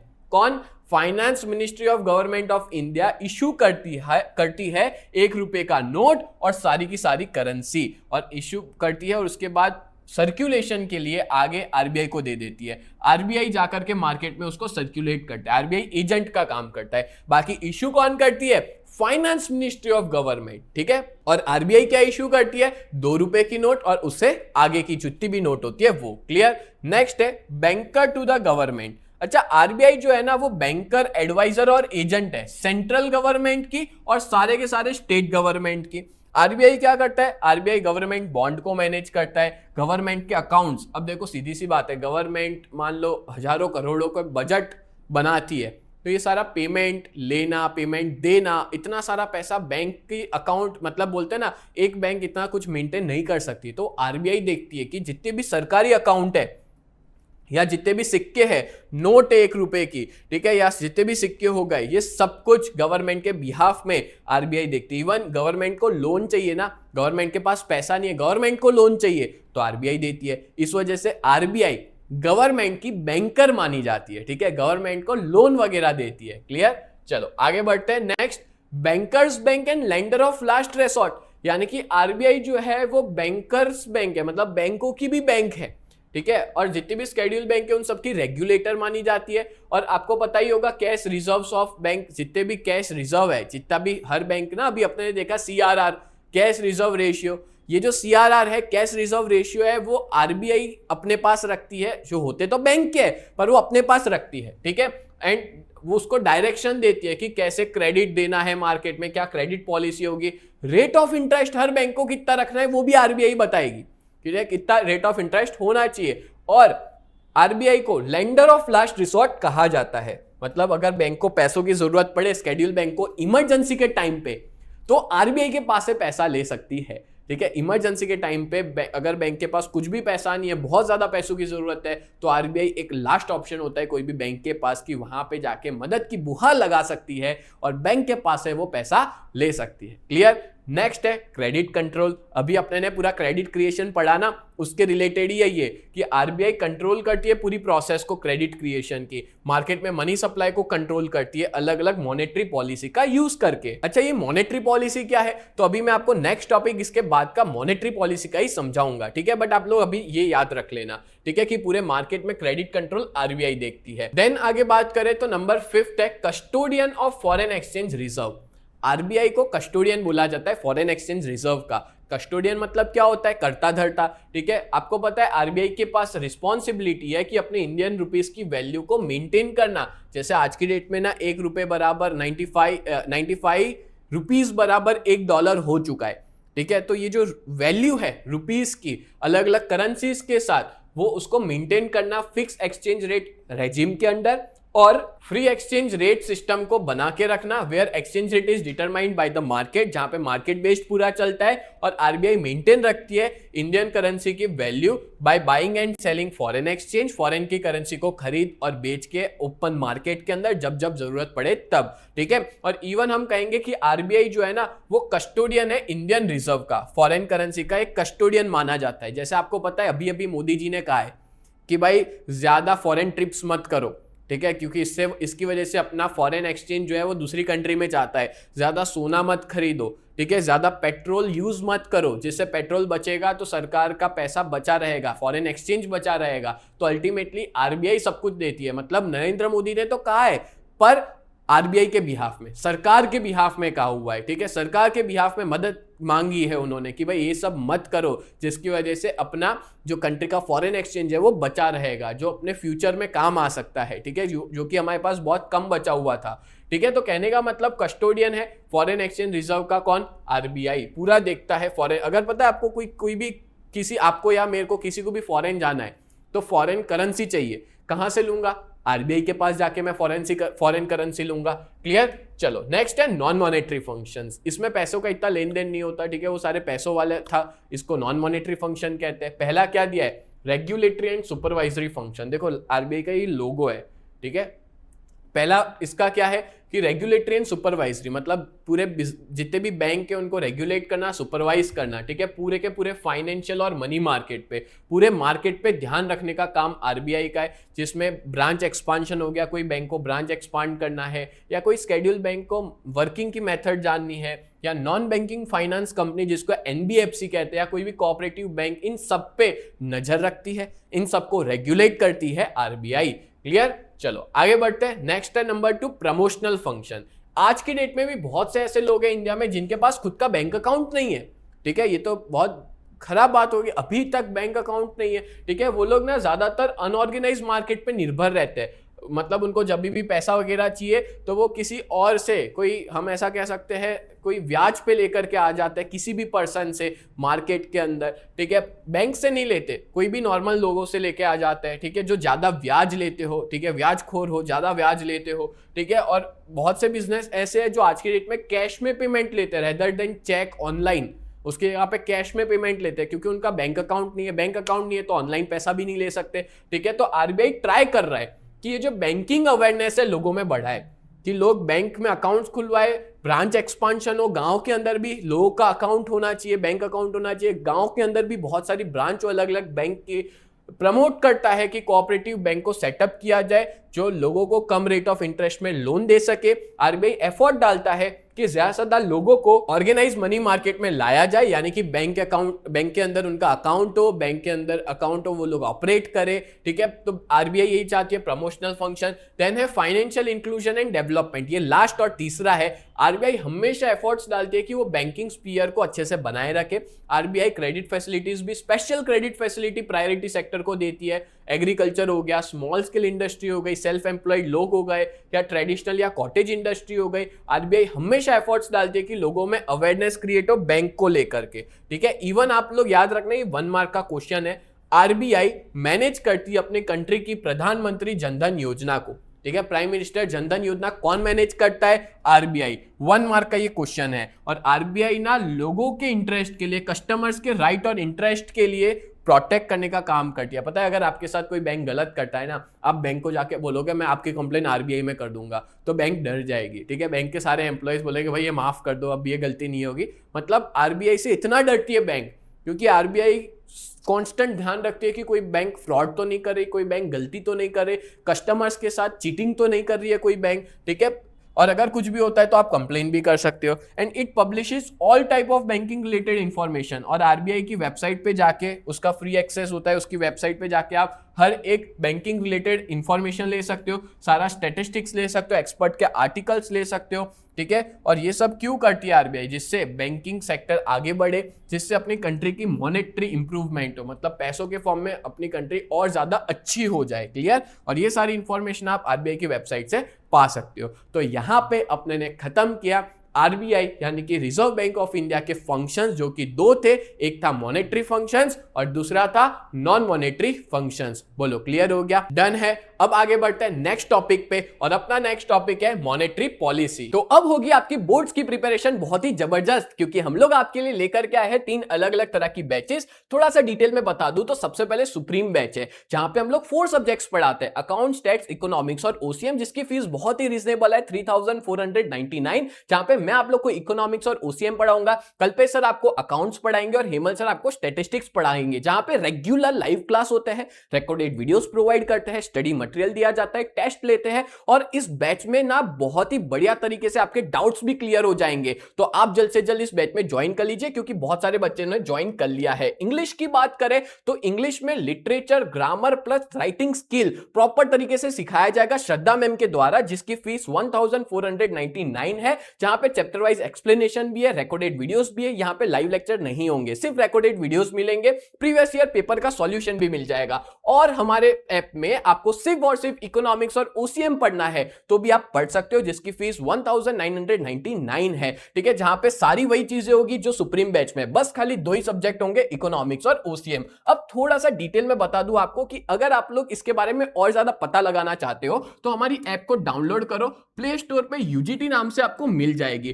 ठीक है। इसके अलावा आप हमारे इस नंबर पे भी कांटेक्ट कर सकते हो, 1720201221, ये हमारा कांटेक्ट नंबर है। अगर आप इस पे हाई लिखोगे और अपनी बैच के बारे में बता दोगे कि I want to purchase the batch, तो हम लोग आपको सारी डिटेल्स भेज देंगे, बट आपको इस नंबर पे कांटेक्ट करना रहेगा। और सच बता रहा हूं, इस बैच से आपका रिजल्ट बहुत अच्छा आने वाला है, आपका रिजल्ट नेक्स्ट लेवल आएगा, ठीक है। और इस बैच में बहुत सारे बच्चों ने ज्वाइन भी कर लिया है, तो आप भी किसका वेट कर रहे हो? आज के आज हमारी ऐप को डाउनलोड करो और इस बैच में ज्वाइन हो जाओ। सबसे पहले हम लोग देखते हैं कि मॉनेटरी पॉलिसी होता क्या है, ठीक है।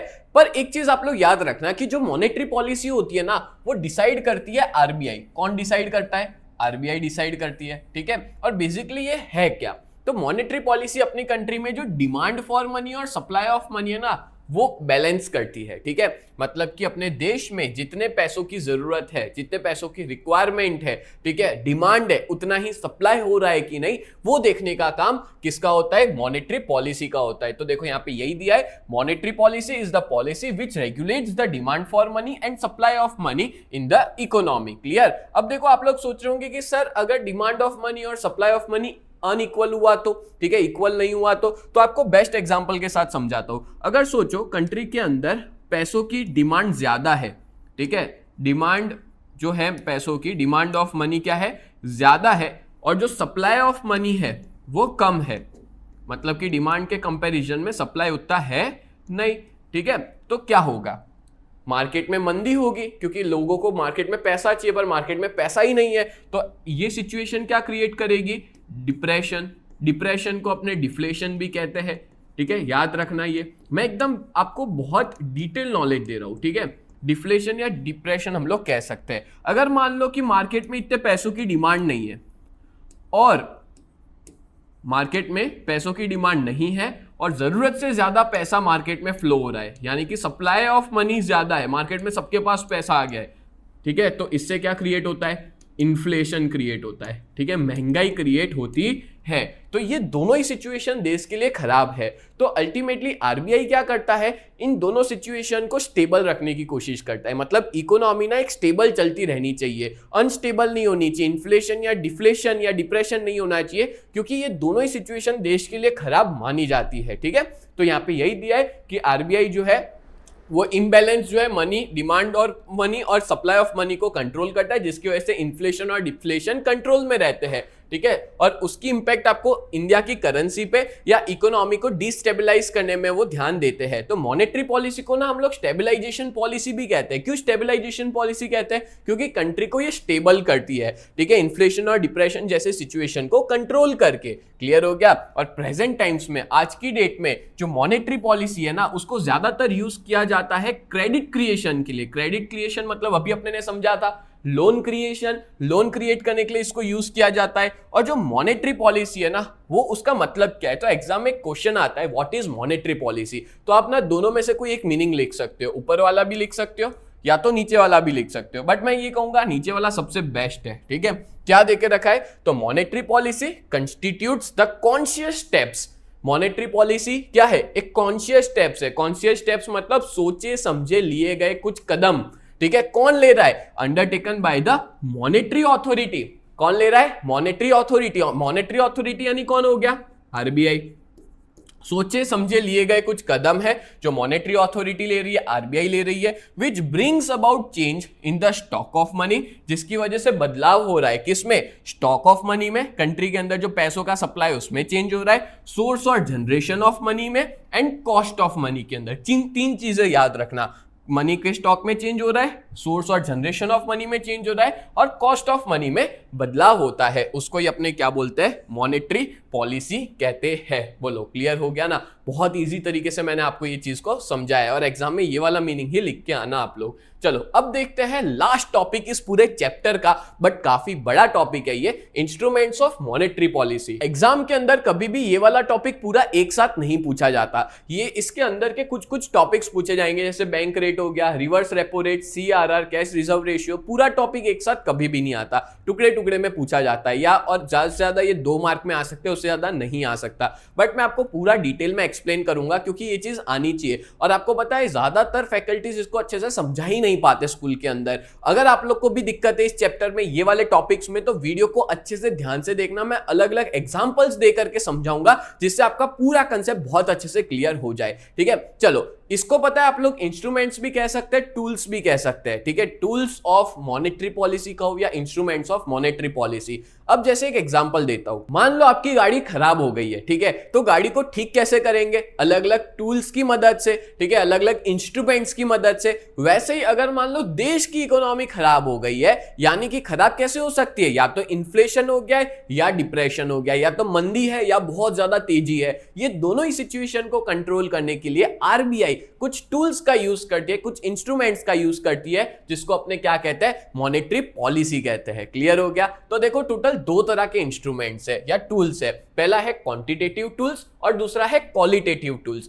जो क्वांटिटेटिव टूल्स है उसको अपने जनरल मेजर्स कहते हैं और क्वालिटेटिव टूल्स को सिलेक्टिव मेजर्स कहते हैं। क्वांटिटेटिव टूल्स में टोटल 7 पॉइंट है। ठीक है, ये सातों को समझाता हूं। Bank rate, repo rate and reverse repo rate, stabilisation under emergency situation, cash reserve ratio जिसको सीआरआर कहते हैं, statutory liquidity ratio SLR, OMO open market operations, sterilisation of RBI accounts against shock arising from excessive increase और decrease in amount of foreign exchange. ठीक है, और इसके अंदर कितने हो गए, 4 पॉइंट है। Security requirement, margin requirement, ceiling on credit और डिस्क्रिमिनेटरी इंटरेस्ट रेट। चलो एक एक करके हम लोग हर एक को समझेंगे, एग्जाम्पल के साथ समझेंगे। और एक चीज याद रखना, ये सारे टूल्स का यूज आरबीआई क्यों करती है, कंट्री को स्टेबल करने के लिए, इन्फ्लेशन और डिप्रेशन जैसे सिचुएशन को कंट्रोल करने के लिए। ठीक है, चलो सबसे पहला देखते हैं बैंक रेट। बैंक रेट है, बट याद रखना ये अपने किस में आता है, क्वांटिटेटिव मेजर्स में आता है, जिसको अपने जनरल मेजर्स कहते हैं। तो क्वांटिटेटिव मेजर्स किसमें एम करते हैं, तो ये पूरी की पूरी जो एंटायर इकोनॉमी है ना, जो भी ऐसे मेजर्स जो पूरी इकोनॉमी में इंपैक्ट करते हो, ऐसे मेजर्स को जनरल मेजर्स कहा जाता है। ठीक है, याद रखना, पूरी की पूरी इकोनॉमी में इंपैक्ट करते हो, देश के अंदर जितने भी सेक्टर है सभी में इंपैक्ट करते हो, उसको अपने क्वांटिटेटिव मेजर कहते हैं। क्लियर, या जनरल मेजर कहते हैं। अब इसमें सबसे पहला टॉपिक है बैंक रेट। अच्छा, बैंक रेट क्या होता है, तो ध्यान से सुनना। जब कोई कमर्शियल बैंक, एग्जाम्पल के साथ समझा रहा हूं मैं आपको, जब कोई कमर्शियल बैंक पैसा लेती है किससे, आरबीआई के पास से। ठीक है, आरबीआई के पास से जब कोई कमर्शियल बैंक पैसा बोरो करती है, ठीक है, हम लिखेंगे बोरो मनी, पैसा बोरो करती है, पैसा लेती है in the form of loan, और वो भी लॉन्ग टर्म के लिए। याद रखना किसके लिए, लॉन्ग टर्म के लिए, लंबे समय के लिए। और उस टाइम पे जो रेट पे किया जाएगा, ठीक है, उस टाइम पे जो भी रेट पे किया जाएगा in the form of interest, उस रेट को अपने क्या कहेंगे, बैंक रेट कहेंगे।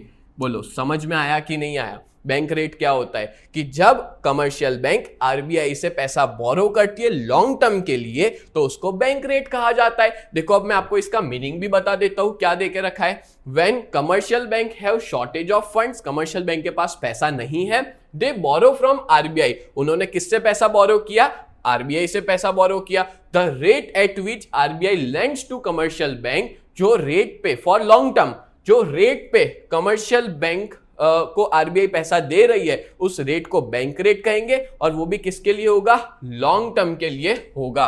बोलो क्लियर हो गया? तो ये मैंने आपको एक्सप्लेन कर दिया बैंक रेट होता क्या है, ठीक है। अब आगे समझते हैं कि बैंक रेट का यूज क्या है, ठीक है। तो मैं पहले ही बता देता हूं कि बैंक रेट का यूज कब होता है, जब कंट्री में इन्फ्लेशन या डिप्रेशन जैसी सिचुएशन आ जाए। तो मैं एक्सप्लेन करता हूं सबसे पहले आपको, बट उससे पहले थोड़ी जगह हम लोग कर लेते हैं, ठीक है, क्योंकि काफी स्पेस रोक रहा है ये। तो मैं यहाँ पे लिख लेता हूं आरबीआई और थोड़ा छोटा सा सर्कल बना देता हूं, ठीक है। आरबीआई पैसा दे रही है और यहाँ पे रेट ले रही है, ठीक है। अब देखो इतने में मैं आपको एक्सप्लेन कर देता हूं। जब कभी इन्फ्लेशन होता है तो ये सिचुएशन खराब क्यों है पता है आपको? ये सिचुएशन खराब इसलिए है क्योंकि कंट्री में जो पैसों का सप्लाई है ना वो बढ़ गया है, यानी कि मैं कहूंगा सप्लाई ऑफ मनी बहुत ज्यादा है, जो कि अच्छी बात नहीं है, खराब बात है।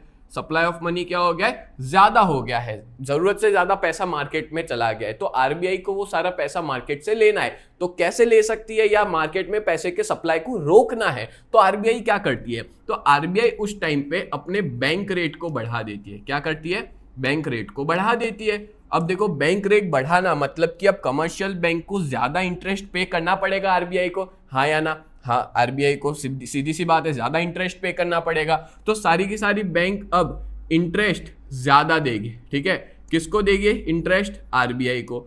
या तो फिर सारी कमर्शियल बैंक लोन लेना कम कर देगी, किसके पास से? आरबीआई के पास से, या तो ज्यादा इंटरेस्ट पे लोन लेगी। अब सीधी सी बात है, अब बैंक की ज्यादा इंटरेस्ट पे लोन ले रही है, ठीक है, तो सामने वो कस्टमर को भी हाई इंटरेस्ट पे लोन देगी, ठीक है। हाई इंटरेस्ट रेट पे कोई भी बैंक अपने कस्टमर्स को लोन देगी या अपने कस्टमर से चार्ज करेगी इंटरेस्ट लोन के ऊपर। क्लियर? अब सोचो लोन पे ज्यादा इंटरेस्ट मतलब ज्यादा से ज्यादा अब कस्टमर ना लोन नहीं लेंगे, क्यों? क्योंकि उनको पता है कि अभी बहुत हाई इंटरेस्ट पे लोन मिल रही है, अभी नहीं लेता, कुछ टाइम के बाद लेंगे। अब सीधी सी बात है, अगर लोग लोन ही नहीं लेंगे तो मार्केट में डिमांड कम हो जाएगी गुड्स और सर्विस की, क्योंकि पता है आपको, लोग पैसा लेते हैं ना, लोन लेते हैं, तो वो पैसे को कहाँ यूज करते हैं? तो वो मार्केट में ही यूज करते हैं, कोई भी गुड्स और सर्विस खरीदने में या बिजनेस में इन्वेस्टमेंट करने के लिए, कहीं ना कहीं वो मार्केट में ही पैसे का यूज करते हैं। अब लोग इंटरेस्ट ज्यादा बढ़ने से लोग लोन ही नहीं ले रहे, लोग लोन ही नहीं ले रहे हैं, तो लोन कम हो जाएगी मार्केट में, लोग लोन ही नहीं ले रहे, तो जिसकी वजह से जो डिमांड है गुड्स और सर्विस की, ठीक है, वो क्या हो जाएगी? कम हो जाएगी। अब गुड्स और सर्विस की डिमांड कम हो गई मतलब मार्केट में जो सप्लाई ऑफ मनी बढ़ गया था, सप्लाई ऑफ मनी बढ़ गया था, वो सप्लाई ऑफ मनी क्या हो जाएगा? कम हो जाएगा। बोलो समझ में आया कि नहीं आया? बहुत इजी तरीके से समझाया। जब मार्केट में इन्फ्लेशन होता है मतलब कि सप्लाई ऑफ मनी बढ़ चुका है, ये सप्लाई ऑफ मनी को कम करना है, तो कैसे किया जाएगा? तो बैंक रेट बढ़ा देगी आरबीआई। आरबीआई बैंक रेट बढ़ा देगी मतलब अब सारे बैंकों को क्या करना है? ज्यादा इंटरेस्ट पे करना है। किसको? आरबीआई को, जिसकी वजह से वो अपने कस्टमर से अब हाई इंटरेस्ट चार्ज करेंगे। हाई इंटरेस्ट चार्ज करेंगे लोन पे, तो लोग लोन लेना ही कम कर देंगे, लोग लोन ही नहीं लेंगे, तो मार्केट में वो पैसा खर्च भी नहीं होगा, पैसा खर्च नहीं होगा तो डिमांड कम हो जाएगी गुड्स और सर्विस की, जिसकी वजह से सप्लाई ऑफ मनी क्या हो जाएगा? कम हो जाएगा। मार्केट में जो सप्लाई ऑफ मनी बढ़ गया था वो कम हो जाएगा। बोलो समझ में आया कि नहीं आया? बहुत इजी तरीके से मैंने आपको समझाया है। इसकी अपोजिट सिचुएशन क्या हो सकती है वो आप सोचो। इसकी अपोजिट सिचुएशन हो सकती है कि अगर मान लो कि इन्फ्लेशन की जगह डिप्रेशन हो जाए, मार्केट में डिप्रेशन है, मंदी है, डिप्रेशन होता है तो सप्लाई ऑफ मनी क्या होता है? कम हो जाता है। यस, बहुत बढ़िया। मार्केट में पैसा ही नहीं है, सप्लाई ही नहीं है पैसों का, सप्लाई ऑफ मनी क्या हो गया? कम हो गया है, ठीक है।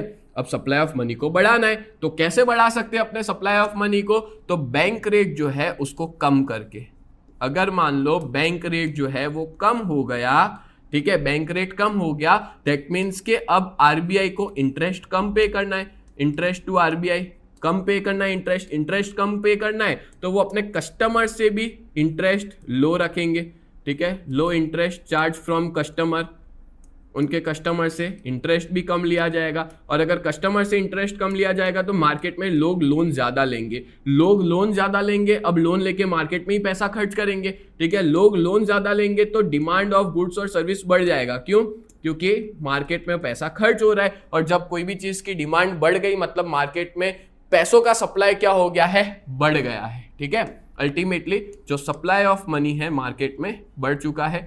अल्टीमेटली डिमांड को छोड़ो, डिमांड का कोई इतना लेना देना नहीं है, ठीक है। मेन क्या है? लोन है। लोन अगर ज्यादा जाएगी तो सप्लाई ऑफ मनी बढ़ जाएगा, अगर लोन कम जाएगी तो सप्लाई ऑफ मनी कम हो जाएगा, ठीक है, जिसको अपने क्रेडिट क्रिएशन कहते हैं। लोन क्रिएशन, क्रेडिट क्रिएशन जो अपने ने ऑलरेडी टॉपिक पढ़ चुके हैं अपने, बोलो क्लियर हुआ? तो बहुत इजी लैंग्वेज में मैंने आपको समझाया है, बहुत बढ़िया तरीके से, बहुत सिंपल एग्जांपल देके भी समझाया है कि जब डिप्रेशन होता है तो मार्केट में पैसा ही नहीं है, मार्केट में मंदी है और उस टाइम पे बैंक रेट कम हो जाता है। दैट मींस कि आरबीआई को अब कोई भी बैंक को इंटरेस्ट कम पे करना है, इंटरेस्ट कम पे करना है तो अपने कस्टमर से इंटरेस्ट कम लेते हैं, जिससे मार्केट में सभी लोग को लोन चाहिए, सभी लोग लोन ले रहे हैं क्योंकि बहुत कम रेट ऑफ इंटरेस्ट पे मिल रही है लोन, ठीक है। और वो लोग लोन ले रहे हैं और लोन लेके मार्केट में पैसे को सप्लाई कर रहे हैं, मतलब कोई भी लोन ले रहा है तो मार्केट में कोई भी चीज पे खर्च करेगा, यानी मार्केट में पैसा आ जाएगा तो सप्लाई ऑफ मनी बढ़ गया। बोलो क्लियर है? तो ये पूरा कंसेप्ट है बैंक रेट का। Same concept repo rate, reverse repo rate, सब कुछ सेम है, थोड़ी बहुत चीजें चेंज है, बट मैं आपको वो भी डिटेल में एक्सप्लेन करूंगा। तो ये मैंने आपको डिटेल में समझाया बैंक रेट। क्लियर हो गया? बोलो कोई डाउट हो तो मेरे को पूछ सकते हो, ठीक है आप लोग। अब देखो यहाँ पे क्या लिखा है ना, वो मैं समझाता हूँ। तो मैंने जो जो चीजें समझाई है ना वही चीज है। If bank rate is increase, अगर बैंक रेट बढ़ेगा, commercial bank will borrow less. सीधी सी बात है, बैंक रेट बढ़ेगा तो कमर्शियल बैंक कम लोन लेगी, कम लोन लेगी तो क्योंकि एक्सपेंसिव हो चुका है। And when they borrow less amount and at a higher rate, या तो हायर रेट पे वो लोग लोन ले रहे हैं, they give lesser amount of loans and high rate to general public. General public को क्या करेंगे, ज्यादा रेट ऑफ इंटरेस्ट पे पैसा देंगे। एंड जब लोग ज्यादा इंटरेस्ट होगा तो लोग कम से कम लोन लेंगे। तो देखो ज्यादा इंटरेस्ट होगा तो लोग कम लोन लेंगे और उसकी वजह से डिमांड गुड्स और सर्विस की कम हो जाएगी, और गुड्स और सर्विस की डिमांड कम होगी मतलब मार्केट में पैसे का सर्कुलेशन धीमा हो जाएगा, और जिसकी वजह से इन्फ्लेशन कंट्रोल में आ जाएगा क्योंकि मार्केट में पैसा जो है वो अब फ्लो धीमे हो गया है। बोलो क्लियर हो गया? सप्लाई ऑफ मनी कम हो चुका है। क्लियर? और ये डेटा याद रखना, सिर्फ और सिर्फ यही डेटा आपको याद रखना है कि जो बैंक रेट था ना 2016 के अंदर वो था 7%। कितना परसेंट था? 7% बैंक रेट था। क्लियर? 2016 के अंदर। डन है? चलो आगे बढ़ते हैं। नेक्स्ट टॉपिक है अपना रेपो रेट और रिवर्स रेपो रेट। ठीक है, पहले मैं आप लोग को समझाता हूं रेपो रेट क्या होता है, फिर मैं आपको समझाऊंगा कि रिवर्स रेपो रेट क्या होता है। सबसे पहले मैं आप लोग को ना रेपो रेट क्या होता है वो एक्सप्लेन करता हूं, और यहाँ पे मैं जो एग्जांपल दूंगा ना वो ध्यान से सुनना, तो आपको पूरा कंसेप्ट बहुत अच्छे से समझ में आ जाएगा। फॉर एग्जांपल, कमर्शियल बैंक को पैसों की जरूरत पड़ती है, ठीक है, तो कमर्शियल बैंक जो है वो आरबीआई के पास से लेती है लोन। ठीक है, लोन मतलब सीधी सी बात है पैसा लेती है, और वो भी किसके लिए? शॉर्ट टर्म के लिए, शॉर्ट पीरियड के लिए पैसा लिया जाता है। ठीक है, आरबीआई से पैसा लिया, ठीक है, किसके लिए? शॉर्ट पीरियड के लिए। तो यहां पे लिख लेता हूं शॉर्ट पीरियड। अच्छा, शॉर्ट पीरियड यानी कि कितना टाइम? शॉर्ट टर्म यानी कि 1 दिन, 7 दिन या तो फिर 15 दिन के लिए पैसा लिया जा रहा है। ठीक है, किसके पास से? आरबीआई के पास से। और पैसा ले तो रही है, बोरो तो कर रही है पैसा, पर सामने उसको देना पड़ता है गवर्नमेंट सिक्योरिटीज। गवर्नमेंट सिक्योरिटीज को सेल करना पड़ेगा। अब आप लोग बोलोगे कि सर गवर्नमेंट सिक्योरिटी क्या होता है, तो बहुत इजी लैंग्वेज में समझाता हूं कि गवर्नमेंट सिक्योरिटीज मतलब कि कुछ गवर्नमेंट की सिक्योरिटीज है, वो किसके पास होती है? कमर्शियल बैंक के पास। आरबीआई के पास भी होती है, इसके पास भी होती है। तो वो कमर्शियल बैंक जो है वो उन गवर्नमेंट सिक्योरिटीज को बेच देते हैं, चाहे फिर वो गवर्नमेंट बॉन्ड हो या गवर्नमेंट की कोई भी सिक्योरिटी हो। ठीक है, जैसे एनएचएआई के बॉन्ड होते हैं, national highway authority of India के बॉन्ड होते हैं, वैसे काफी सारे अलग अलग गवर्नमेंट सिक्योरिटीज हर बैंक के पास होती है, आरबीआई के पास होती है। तो बैंक के पास जो सारी गवर्नमेंट सिक्योरिटीज है वो बेच दे रही है किसको? आरबीआई को। ठीक है, अब आरबीआई को उस कंडीशन से बेचा जाता है कि आने वाले टाइम में जब कमर्शियल बैंक के पास पैसा आ जाएगा ना, तो कमर्शियल बैंक उस पैसे को लौटा देगी और सामने वो जो सिक्योरिटीज को बेच दिया है ना उसको रीपर्चेस कर लेगी। क्या करेगी? रीपर्चेस करेगी। यहां पे लिख लेता हूं मैं, रीपर्चेस किया जाएगा कमर्शियल बैंक के द्वारा। और उस टाइम पे जो रीपर्चेस करते हैं ना, उस टाइम पे जो रेट लगेगा उसको रेपो रेट भी कहते हैं। साथ साथ में इसका एक और नाम है, इसको रीपर्चेज रेट कहते हैं। ठीक है, क्या नाम कहते हैं इसको? रीपर्चेज रेट कहा जाता है। इसमें एक और ट्विस्ट है, जब वो रीपर्चेस करते हैं ना तो कुछ डिस्काउंट के अंदर रीपर्चेस किया जाता है। वो डिस्काउंट वाली चीज में आप ज्यादा मत पढ़ो, बस इतना ध्यान रखो कि जब आरबीआई कमर्शियल बैंक को पैसा देती है तो उस टाइम पे सिक्योरिटीज खरीद लेती है, यानी कि कमर्शियल बैंक सिक्योरिटीज को बेच देगी उस कंडीशन से कि जब कमर्शियल बैंक के पास पैसा आ जाएगा तो आरबीआई को वो पैसा लौटा दिया जाएगा उसका, और सामने सिक्योरिटीज को रीपर्चेस कर लिया जाएगा। ठीक है, अब देखो जनरली हम लोग होते हैं ना, हमारे पास ये गवर्नमेंट सिक्योरिटीज तो नहीं होती, हमारे पास अगर बैंक को कुछ देना हो तो सोना दे सकते हैं, जायदाद दे सकते हैं, गाड़ी गिरवी रख सकते हैं। वैसे यहाँ पे कमर्शियल बैंक आरबीआई को क्या कर रही है, गवर्नमेंट सिक्योरिटीज को बेच दे रही है, गिरवी भी नहीं रख रही है, बेच दे रही है। ठीक है, और इस वजह से इस कंसेप्ट को अपने क्या कहते हैं, रेपो रेट कहते हैं। बोलो समझ में आ गया? तो इसी चीज को मैं आपको अब समझाता हूं, यहां पे जो मीनिंग दिया है ना उसमें, तो आपको और अच्छे से समझ में आ जाएगा कि जब कमर्शियल बैंक को पैसों की जरूरत होती है शॉर्ट पीरियड के लिए, जैसे कि 1 दिन हो गया, 7 दिन हो गया, 15 दिन हो गया, तो वो लोग ना कुछ सिक्योरिटीज को बेच देते हैं। ठीक है, किसको बेचते हैं, आरबीआई को बेच देते हैं with a repurchase agreement at a particular rate, और एक पर्टिकुलर रेट पे बेच दिया जाता है। एक एग्रीमेंट बनता है कि हम लोग ना उसको रीपर्चेज करेंगे, और इसी रेट को अपने क्या बोलते हैं, रेपो रेट कहते हैं, और इसका दूसरा नाम है रीपर्चेज रेट। और मैंने अभी जैसे कहा, बैंक जो है वो सिक्योरिटीज को बेच देती है आरबीआई को in order to raise money, पैसा लेने के लिए, पैसा बोरो करने के लिए, शॉर्ट टर्म के लिए, और इस कंडीशन से कि उसको रीपर्चेज करेगी कुछ डिस्काउंट पे। ठीक है, डिस्काउंट पे वो क्या करेगी, रिपर्चेस करेगी। बस आप दिमाग में इतना ही रखो, इतना रखोगे, इतना समझ लोगे ना, तो आपका पूरा कंसेप्ट बहुत अच्छे से सेट हो जाएगा। अब थोड़ा कंफ्यूज मत होना, स्कूल में भी अगर टीचर गोल गोल गोल घुमा के समझा रहे हो तो ज्यादा कंफ्यूज मत होना। पहले ही कहा है कि मैं आपको हर एक इजी तरीके से समझाने की कोशिश करूंगा। क्लियर है? अब बात करते हैं कि इसका क्या रोल है। इंस्ट्रूमेंट मतलब पहले ही देखा हम लोग मॉनेटरी पॉलिसी क्या इंस्ट्रूमेंट है, तो क्या रोल है कंट्री को स्टेबल करने में, तो वो मैं आपको समझाता हूं। कंट्री को स्टेबल करने में इसका रोल क्या है, तो देखो अगर कंट्री के अंदर होता है इन्फ्लेशन, क्या होता है, इन्फ्लेशन, एक काम करता हूं यहां पे लिख लेता हूं, ठीक है, नीचे, क्योंकि बाजू में फिर रिवर्स रेपो रेट समझाना हो तो मैं समझा सकता हूं। चलो, इसको रेपो रेट भी कहते हैं और रीपर्चेज रेट भी कहा जाता है। ठीक है, अब बात करते हैं, तो यहां पे अगर मान लो कंट्री में होता है इन्फ्लेशन, सो इन्फ्लेशन की सिचुएशन में क्या होगा, कंट्री के अंदर जो सप्लाई ऑफ मनी है वो बढ़ जाता है। इन्फ्लेशन में सप्लाई ऑफ मनी बढ़ जाता है। सप्लाई ऑफ मनी को क्या करना है, कम करना है। ठीक है, तो इन्फ्लेशन से बचा जा सकता है। तो सप्लाई ऑफ मनी को कम करने के लिए क्या हो सकता है, तो उस सिचुएशन में आरबीआई क्या करती है, आरबीआई ये जो रेपो रेट है ना, रेपो रेट उसके जो चार्जेस है, रेपो रेट है उसको बढ़ा देती है।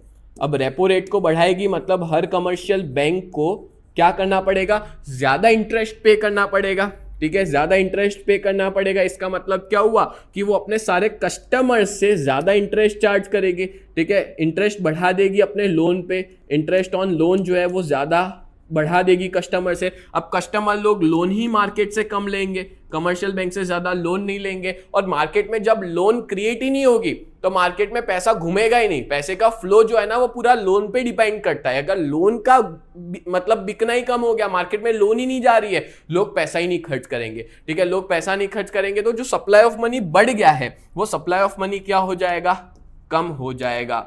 बोलो क्लियर हुआ? That's it. इस कंसेप्ट में इतना ही है, बहुत इजी लैंग्वेज में मैंने आपको समझाया है। इसकी अपोजिट सिचुएशन क्या हो सकती है, सोचो। अगर मान लो डिप्रेशन हो गया, डिप्रेशन की सिचुएशन में क्या होगा, मार्केट में मंदी है, यानी कि जो सप्लाई ऑफ मनी है वो क्या हो गया है, कम हो चुका है सप्लाई ऑफ मनी।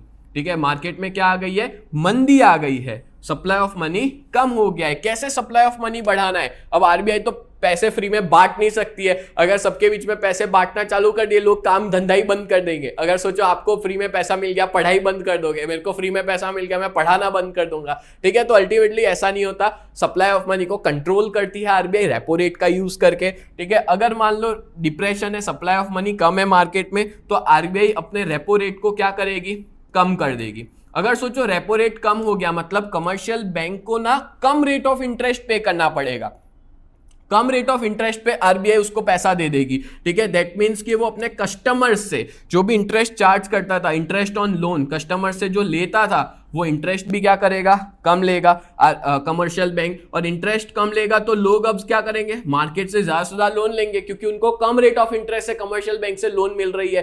ठीक है, अब मेरे को भी कम रेट ऑफ इंटरेस्ट पे लोन मिलती हो तो मैं भी ले लूंगा।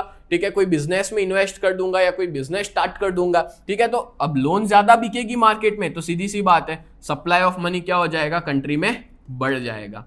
ठीक है, तो अल्टीमेटली सब चीज डिपेंड करती है लोन के ऊपर। इसको हम लोग क्या बोलेंगे, लोन को क्रेडिट क्रिएशन कहेंगे। तो सप्लाई ऑफ मनी जो कम हो गया था वो क्या हो गया, बढ़ गया। तो अल्टीमेटली रेपो रेट का यूज भी इन्फ्लेशन और डिप्रेशन जैसी सिचुएशंस को कंट्रोल करने के लिए यूज किया जाता है, और जो कि ये इंस्ट्रूमेंट है मॉनेटरी पॉलिसी के। बोलो क्लियर हो गया, डन है। अब अपने यहाँ पे क्या लिखा है वो देख लेते हैं कि in the event of inflation central bank increases repo rate. समझा है, वही चीज है, सिर्फ अगर इन्फ्लेशन होता है तो रेपो रेट को क्या करती है कमर्शियल आरबीआई, सेंट्रल बैंक यानी आरबीआई बढ़ा देती है, और उसकी वजह से एक डिसइंसेंटिव है। ठीक है, बैंक जो है वो कम बोरो करती है सेंट्रल बैंक से, और जिसकी वजह से सप्लाई ऑफ मनी कम हो जाता है, एंड वाइस वर्सा।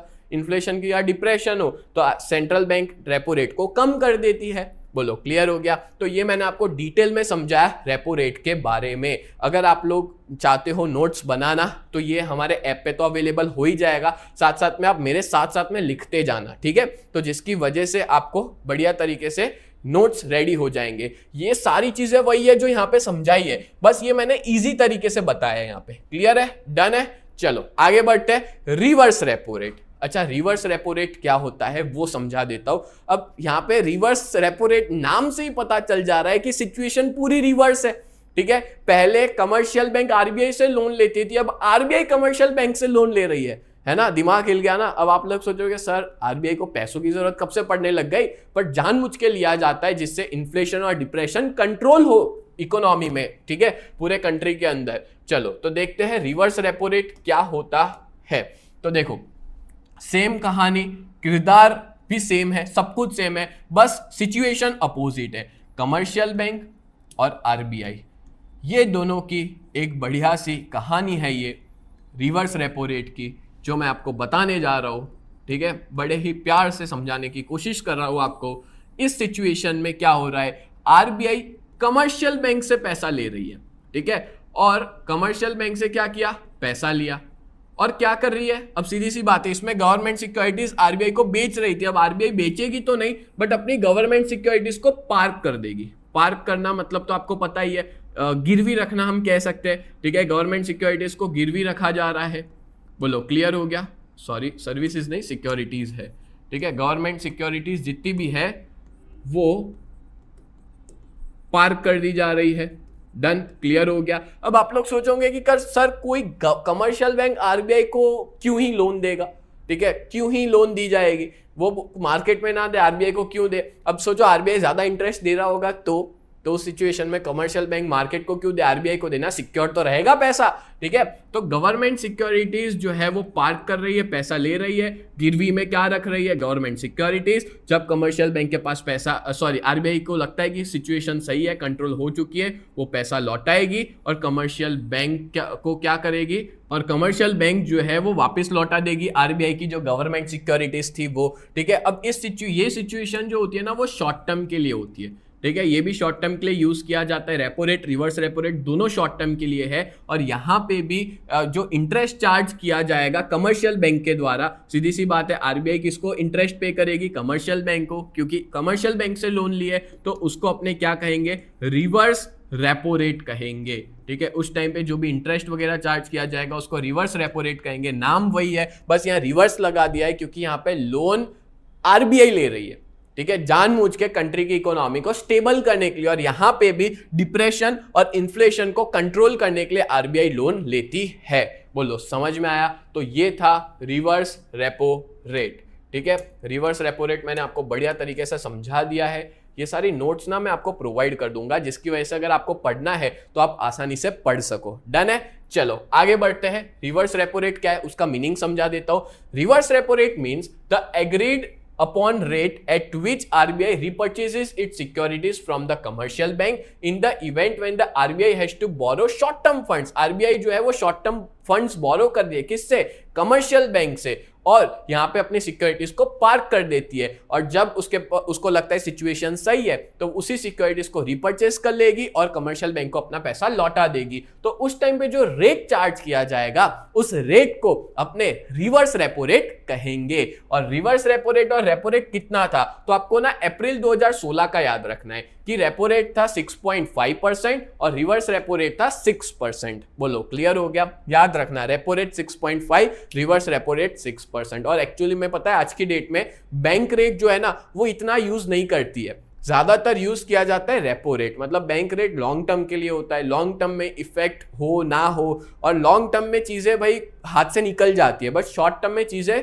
मैनेज हो सकती है। दैट्स वाई ज्यादातर रेपो रेट और रिवर्स रेपो रेट का यूज करती है आरबीआई कंट्री को स्टेबल रखने के लिए। और repo rate reverse repo rate पे निर्भर करता है कि मार्केट में सप्लाई ऑफ मनी बढ़ेगा या कम होगा, मार्केट में मंदी होगी या तेजी होगी, किस पे डिपेंड करता है? रेपो रेट और रिवर्स रेपो रेट। सच बता रहा हूं, ऐसा हो तो गूगल जाके चेक कर लेना, बहुत ज्यादा इंपॉर्टेंट टर्म है रेपो रेट और रिवर्स रेपो रेट। आपको बहुत अच्छे से समझ में भी आ गया है। क्लियर? चलो आगे बढ़ते हैं। नंबर 3 है स्टेबलाइजेशन अंडर इमरजेंसी सिचुएशन। तो क्या होता है, जनरली एक ऐसी स्पेशल विंडो है बैंकों के लिए जो आरबीआई से बोरो कर सकती है पैसा, और सामने गवर्नमेंट सिक्योरिटीज देनी रहती है, ठीक है। बट ये सिचुएशन सिर्फ इमरजेंसी के टाइम पे ही आती है, मतलब ऐसी सिचुएशन जहां पे कमर्शियल बैंक के पास पैसा ही नहीं है, एकदम एक्यूट कैश शॉर्टेज है, कैश की बहुत ज्यादा शॉर्टेज है, और यहाँ पे जो इंटरेस्ट रेट होता है ना वो हायर होता है। रेपो रेट में इंटरेस्ट रेट क्या होता है? ज्यादा होता है। और 2016 के अंदर ये जो इंटरेस्ट रेट था वो कितना था? 7% था। सीधी सी बात है, देखो repo rate reverse repo rate से भी ज्यादा है। ये रेपो रेट पे 6.5 था और ये इमरजेंसी सिचुएशन का था 7%, ठीक है। और इसका एक और नाम है, याद रखना, एमसीक्यूज या किसी में आ सकता है, what is marginal standing facility. इसको हम लोग मार्जिनल स्टैंडिंग फैसिलिटी भी कहते हैं, ये याद रख लेना आप लोग। क्लियर हो गया? चलो आगे बढ़ते हैं। Number 4 point, CRR, cash reserve ratio. अभी मैंने आपको एक टॉपिक पढ़ाया था, ठीक है, जो फंक्शंस थे कमर्शियल बैंक के, उसके अंदर क्रेडिट क्रिएशन समझाया था, उसमें ये टॉपिक बताया था कैश रिजर्व रेशियो क्या होता है। तो जनरली लोग जो पैसा डिपॉजिट करते हैं बैंक के पास, ठीक है, तो बैंक सारा का सारा पैसा लोन के फॉर्म में नहीं दे सकती, कुछ पैसा अपने पास रखना पड़ता है, जिसको हम लोग कैश रिजर्व रेशियो कहते हैं। चलो आपको एक एग्जांपल के थ्रू समझा देता हूं, ठीक है। पहले भी मैंने जो एग्जांपल दिया था ना वही समझा देता हूं, रिपीट कर देता हूं, ठीक है। जैसे मान लो कोई ए करके पर्सन है, उसके पास पैसा आया, तो वो कहाँ क्या करेगा? अपनी कमर्शियल बैंक या तो अपनी बैंक के पास जाकर के वो पैसे को डिपॉजिट करेगा, ठीक है। उसने क्या किया? बैंक के पास जाके उस 1000 रुपए को डिपॉजिट किया, ठीक है, डिपॉजिट किया। अब कोई बैंक जो होती है ना जिसके पास पैसा आता है कमर्शियल बैंक के पास, वो कभी भी पूरा का पूरा पैसा लोन नहीं दे सकती, उसको कुछ पैसा ना अपने पास रखना पड़ता है, ठीक है, जिसको हम लोग बोलते हैं सीआरआर। और सीआरआर जो है वो कौन बताता है, डिसाइड करता है? आरबीआई डिसाइड करता है। आरबीआई ने मान लो सीआरआर बताया 20%, तो हर बैंक को 20% यानी कि 1000 रुपए में से 200 रुपए अपने पास मेंटेन करना है। अपने पास नहीं होता, वो पैसा उसको दे देना है, ये पैसा भी उसको क्या करना है? आरबीआई को दे देना है संभालने के लिए, ठीक है। आरबीआई अपने पास रखेगी वो 200 रुपए को, और ये डिसाइड कौन करता है? ये डिसाइड भी आरबीआई करती है कि कमर्शियल बैंक कितना अपने पास रखेगी। अब 200 रुपए अपने पास लिए तो मार्केट में लोन कितनी जाएगी? मान लो किसी को लोन देनी है, कोई बी करके बंदा है, उसको लोन देनी है, तो वो मार्केट में 800 रुपए की ही लोन दे सकते हैं, पूरे अमाउंट की नहीं दे सकते। अब ये 20% मैंने कुछ ज्यादा ही बताया, इतना नहीं होता, बस जस्ट एक एग्जाम्पल दिया आपको समझाने के लिए। तो एक कैश का रिजर्व मेंटेन करना है हर कमर्शियल बैंक को, ठीक है, और ये रेट डिसाइड करता है आरबीआई। क्लियर हो गया? चलो अब देखते हैं। तो आरबीआई एक्ट 1934 के हिसाब से जो भी कमर्शियल बैंक है उनको मिनिमम कैश रिजर्व अपने पास रखना है। आरबीआई एक्ट के हिसाब से हर बैंक को मिनिमम कैश रिजर्व जो है वो अपने पास, मतलब आरबीआई के पास रखना है, विद द आरबीआई के पास रखना है। क्लियर? इनिशियली जो सीआरआर था वो था 5% of demand deposit and 2% of time deposit. Demand deposit क्या होता है? तो लोग जो सेविंग अकाउंट में पैसा डालते हैं ना, उसमें से 5% मेंटेन करना है, और जो लॉन्ग टर्म यानी कि टाइम डिपॉजिट जो होता है, मतलब हम ऐसा कहेंगे, से फॉर एग्जांपल एफडी वगैरह लोग करवाते, टाइम डिपॉजिट करवाते, उसमें से 2% जो है वो सीआरआर मेंटेन करना है। क्लियर? और ये हमेशा वेरिएबल रहा है, आरबीआई इसको बदलती रहती है, ठीक है, ये रेट को, बट इतना ज्यादा डिटेल में मैं नहीं जा रहा, इतना याद रखना 5% डिमांड डिपॉजिट, 2% टाइम डिपॉजिट, और ये वाला क्वेश्चन एग्जाम में 1 मार्क के अंदर आ सकता है, ठीक है। और 1962 से अपना जो सीआरआर है ना वो 3 से 15% के बीच में ही रहा है, कम से कम 3% हुआ है, मैक्सिमम टू मैक्सिमम 15% हुआ है, उससे ज्यादा हुआ ही नहीं है, ठीक है। और कोई भी इंडिविजुअल बैंक का जो भी टोटल डिपॉजिट आता है उसमें से 3 से 15% ही रहता है। ये भी क्वेश्चन 1 मार्क का याद रख लेना। देखो मैं हर छोटी से छोटी चीज आपको बताते जा रहा हूं। Clear? And CRR fulfils the need of comfortable amount of cash reserve with the banking system, और सीआरआर की मदद से सारी की सारी अमाउंट जो है वो कैश रिजर्व के थ्रू मेंटेन रहती है बैंकिंग सिस्टम के अंदर। और this is also an instrument to control inflation, इससे इन्फ्लेशन और डिफ्लेशन दोनों मतलब कंट्रोल किया जाता है। कैसे कंट्रोल करते हैं? तो चलिए एग्जांपल दे देता हूं पूरा मैं आपको, ठीक है। अभी देखो यहाँ पे सीआरआर अगर ज्यादा, मार्केट में ऐसा समझ लो कि इन्फ्लेशन है, ठीक है, इन्फ्लेशन है मतलब कि मार्केट में सप्लाई ऑफ मनी क्या है, ज्यादा है, तो ये सप्लाई ऑफ मनी को कम करना है। सप्लाई ऑफ मनी कैसा है, ज्यादा है, और ये सप्लाई ऑफ मनी को अपने को क्या करना है, कम करना है, ठीक है। तो हम लोग क्या करेंगे ऐसी सिचुएशन में, सीआरआर को बढ़ा देंगे, यानी कि आरबीआई क्या करेगी, सीआरआर को बढ़ा देगी, ठीक है। मान लो पहले हर बैंक जो है वो 20% मेंटेन करती थी सीआरआर, अब आरबीआई की वजह से आरबीआई ने कहा कि 20% नहीं 30% मेंटेन करो, ठीक है, यानी कि अपने पास 1000 में से 300 रखो, 700 रुपए मार्केट में दे दो। देखो एग्जांपल दे रहा हूं, इस हिसाब से समझना आप लोग, ठीक है। बाकी एक्चुअल में 15% से ज्यादा हुआ नहीं आज तक। तो सीआरआर को बढ़ा दिया, सीआरआर को बढ़ा दिया मतलब कि अब हर बैंक को अपने पास, आरबीआई के पास ज्यादा कैश रिजर्व मेंटेन करना है। मार्केट में वो क्या करेगा, लोन कम से कम दे पाएंगे। क्यों? क्योंकि मेंटेन ज्यादा करना है। अभी मैंने जो एग्जांपल दिया था उसमें हो क्या रहा था कि बैंक अपने पास 20% के हिसाब से कितना मेंटेन कर रही थी, 200 रुपए मेंटेन कर रही थी। लोन कितने रुपए दे रही थी, 800 रुपए लोन दे रही थी। एक ए करके बंदा था, उसने 1000 रुपए डिपॉजिट करवाए, 1000 में से 200 रुपए क्या मेंटेन किया, सीआरआर मेंटेन किया, और बी को कितने की लोन दी, 800 रुपए की। अब मान लो कोई बैंक बोलती है, आरबीआई बोलती है कि 20 नहीं 30% मेंटेन करो, सीआरआर को क्या कर दिया, बढ़ा दिया सीआरआर को। मतलब कि कोई बंदा 1000 रुपए बैंक में डालेगा, ठीक है, उसमें से 300 रुपए बैंक को अपने पास रखने, आरबीआई के पास रखने, और मार्केट में कितने जाएंगे, 700 जाएंगे। इसका मतलब क्या हुआ, सीआरआर बढ़ाया, पहले कितना था 20 था, अब कितना हुआ 30, तो सीआरआर बढ़ गया। सीआरआर बढ़ा तो पहले 800 रुपए लोन जाती थी, अब कितने रुपए जा रही है, 700 रुपए, मतलब लोन कम जाएगी। और मार्केट में अगर लोन कम जाएगी तो सप्लाई ऑफ मनी ऑटोमेटिकली क्या हो जाएगा, कम हो जाएगा। बोलो समझ आ रहा है कि नहीं? बहुत बढ़िया तरीके से मैंने आपको एक्सप्लेन किया इसी कंसेप्ट को। फिर बात करते हैं अगर सिचुएशन अपोजिट हो, मार्केट में हो जाता है डिप्रेशन। डिप्रेशन मतलब कि मार्केट में पैसा ही नहीं है, सप्लाई ऑफ मनी कम है, तो सप्लाई ऑफ मनी को बढ़ाना है। तो कैसे सप्लाई ऑफ मनी को बढ़ाया जाएगा, ठीक है, तो सप्लाई ऑफ मनी को बढ़ाया जाएगा सीआरआर का यूज करके। क्या करेंगे, तो सीआरआर को हम लोग कम कर देंगे। अगर सोचो सीआरआर को कम कर देंगे तो क्या होगा, 20% की जगह, पहले वही सिचुएशन ले लेते अपने यही वाली, ठीक है, 20% की जगह पे 1 मिनट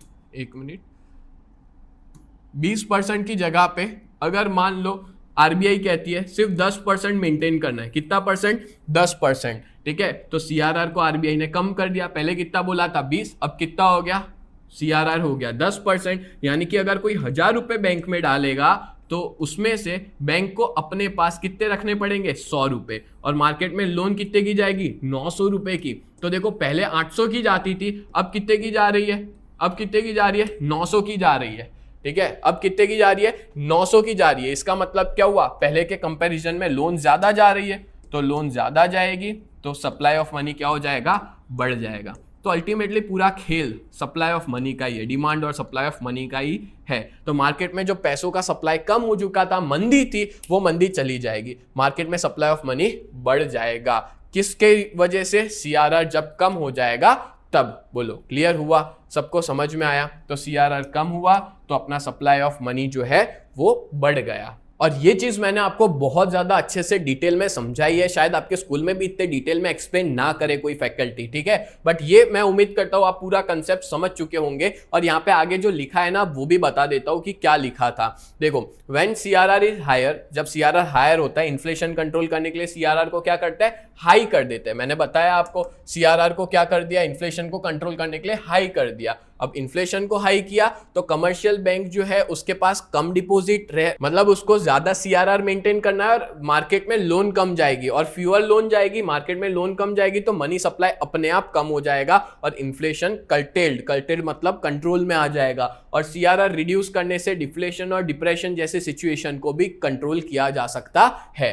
बोलो समझ आ गया? तो यहां पे मैंने आपको कैश रिजर्व रेशियो क्या होता है और कैसे आरबीआई यूज करती है इसको बढ़ा के कम करके, वो डिटेल में एक्सप्लेन कर दिया है। ठीक है, चलो आगे बढ़ते हैं। नेक्स्ट टॉपिक है अपना एसएलआर। एसएलआर मतलब होता है स्टैट्यूटरी लिक्विडिटी रेशियो। ठीक है, देखो इसका क्वेश्चन ज्यादा डिटेल में नहीं आता, ज्यादा से ज्यादा क्वेश्चन 1 मार्क या तो 2 मार्क में आ सकता है, और उसके अंदर ज्यादा कुछ नहीं, इतना आप लोग समझ लो, याद रख लो, इससे ज्यादा और ज्यादा चांसेस बहुत कम है ये क्वेश्चन के आने के। ठीक है, और ये खाली 1 मार्क में आ सकता है कि एसएलआर का रेट कितना है, वो याद रखना बस, और ज्यादा कुछ नहीं है। और मैं इसको ज्यादा डिटेल में नहीं समझाऊंगा, इन्फ्लेशन डिप्रेशन कैसे कंट्रोल होता है, जैसे देखो सीआरआर होता है ना, वैसे ही एसएलआर का यूज होता है इन्फ्लेशन और डिप्रेशन को कंट्रोल करने के लिए। अब यहाँ पे क्या दिया है, apart from an in addition to CRR, CRR से थोड़ा सा अलग कंसेप्ट है, ये एडिशन है, थोड़ा ऐड कर देते हैं चीजें। ठीक है, बैंकिंग रेगुलेशन एक्ट 1949 के हिसाब से हर बैंक को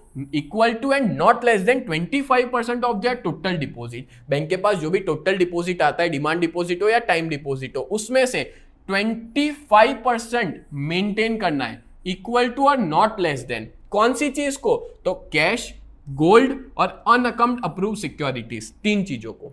कैश जो कि सीआरआर के थ्रू मेंटेन हो जाता है, हर बैंक के पास गोल्ड होना चाहिए, और गवर्नमेंट सिक्योरिटीज कह सकते हैं या उसकी खुद की ओनरशिप वाली सिक्योरिटीज होनी चाहिए। ठीक है, खुद की प्रॉपर्टी वगैरह कह लो, ठीक है, गवर्नमेंट सिक्योरिटीज कह लो। तो ये 3 चीज कितनी होनी चाहिए, 25% से कम नहीं, 25% से ज्यादा होगी तो चलेगा, बट 25% से कम होनी चाहिए नहीं। बैंक जितना मार्केट में दे रही, जितनी उसकी वैल्यूएशन है, उन सबको मिला के 25% तो उसके पास होना ही चाहिए। ये 3 चीज मिला करके, कैश, गोल्ड और अनअकम्ड अप्रूव्ड सिक्योरिटीज। बोलो क्लियर हो गया? जो भी उसके पास पैसा आ रहा है, मान लो कि बैंक के पास 1000 करोड़ रुपए आए, तो 1000 करोड़ के डिपॉजिट आए, उसमें से उसके पास 250 करोड़ रुपए का ये 3 चीज तो होनी ही चाहिए। कैश होना चाहिए जो आरबीआई ने सीआरआर बताया वो, प्लस गोल्ड होना चाहिए, प्लस अनअकम्ड अप्रूव्ड सिक्योरिटीज यानी कि गवर्नमेंट सिक्योरिटीज मिला लो, ये सब मिला के 25% होना चाहिए। बोलो क्लियर है? डन है? और इसका भी यूज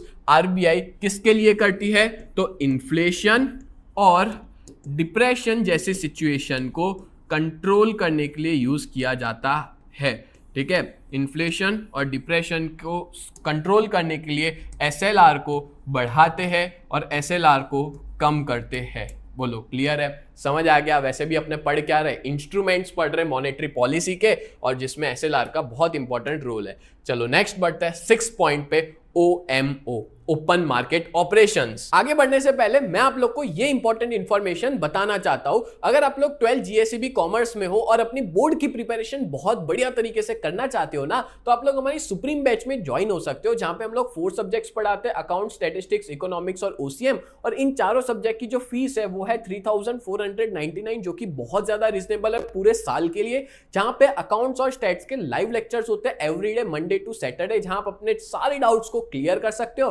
और इकोनॉमिक्स और ओसीएम के रिकॉर्डेड वीडियोस भी मिलेंगे, साथ साथ में इसके डाउट लेक्चर्स भी रखे जाएंगे, जिससे आपकी प्रिपरेशन बहुत बढ़िया तरीके से हो जाए। अगर आप इस कोर्स में जुड़ना चाहते हो तो हमारे वेबसाइट पे जाके विजिट कर सकते हो www.ugt.co.in, या हमें कॉल भी कर सकते हो 7202012221 पे। और अगर आप लोग ने हमारी ऐप को डाउनलोड नहीं किया है तो कर लीजिए, प्ले स्टोर पे यूजीटी नाम से अवेलेबल है और ऐप स्टोर पे माई इंस्टीट्यूट नाम से अवेलेबल है, जहां पे आप लोग ORG कोड डाल सकते हो VUGKX। ठीक है, और इसके अलावा बात करें तो इस कोर्स के अंदर हम लोग आपको गाला पेपर्स के वीडियोस प्रोवाइड करेंगे, प्रीवियस ईयर क्वेश्चन पेपर्स को सॉल्व करवाएंगे, एज वेल एज इसके अंदर आपको हर एक टॉपिक के वीडियो लेक्चर्स मिल जाएंगे, MCQs टेस्ट सीरीज होगी, टेस्ट भी रेगुलर लेते हैं, जिससे आपकी जो पूरी बोर्ड की प्रिपरेशन है ना वो बहुत बढ़िया तरीके से होने वाली है। और मैं आप लोग को हैंड रिटन नोट्स भी प्रोवाइड करवाऊंगा। तो आप लोग जल्द से जल्द ज्वाइन हो जाइए, क्योंकि अभी इस बैच में काफी सारे बच्चे ज्वाइन हो चुके हैं। तो आप भी किसका वेट कर रहे हैं, आज क्या ज्वाइन हो जाए। अब देखो, पहले मैं आपको इस कंसेप्ट को भी मैं अपने ओन वर्ड्स में समझा देता हूं, फिर आगे क्या देके रखा है वो देखते हैं। ओपन मार्केट ऑपरेशन में होता क्या है, ठीक है। यहाँ पे दो लोग हैं, एक है आरबीआई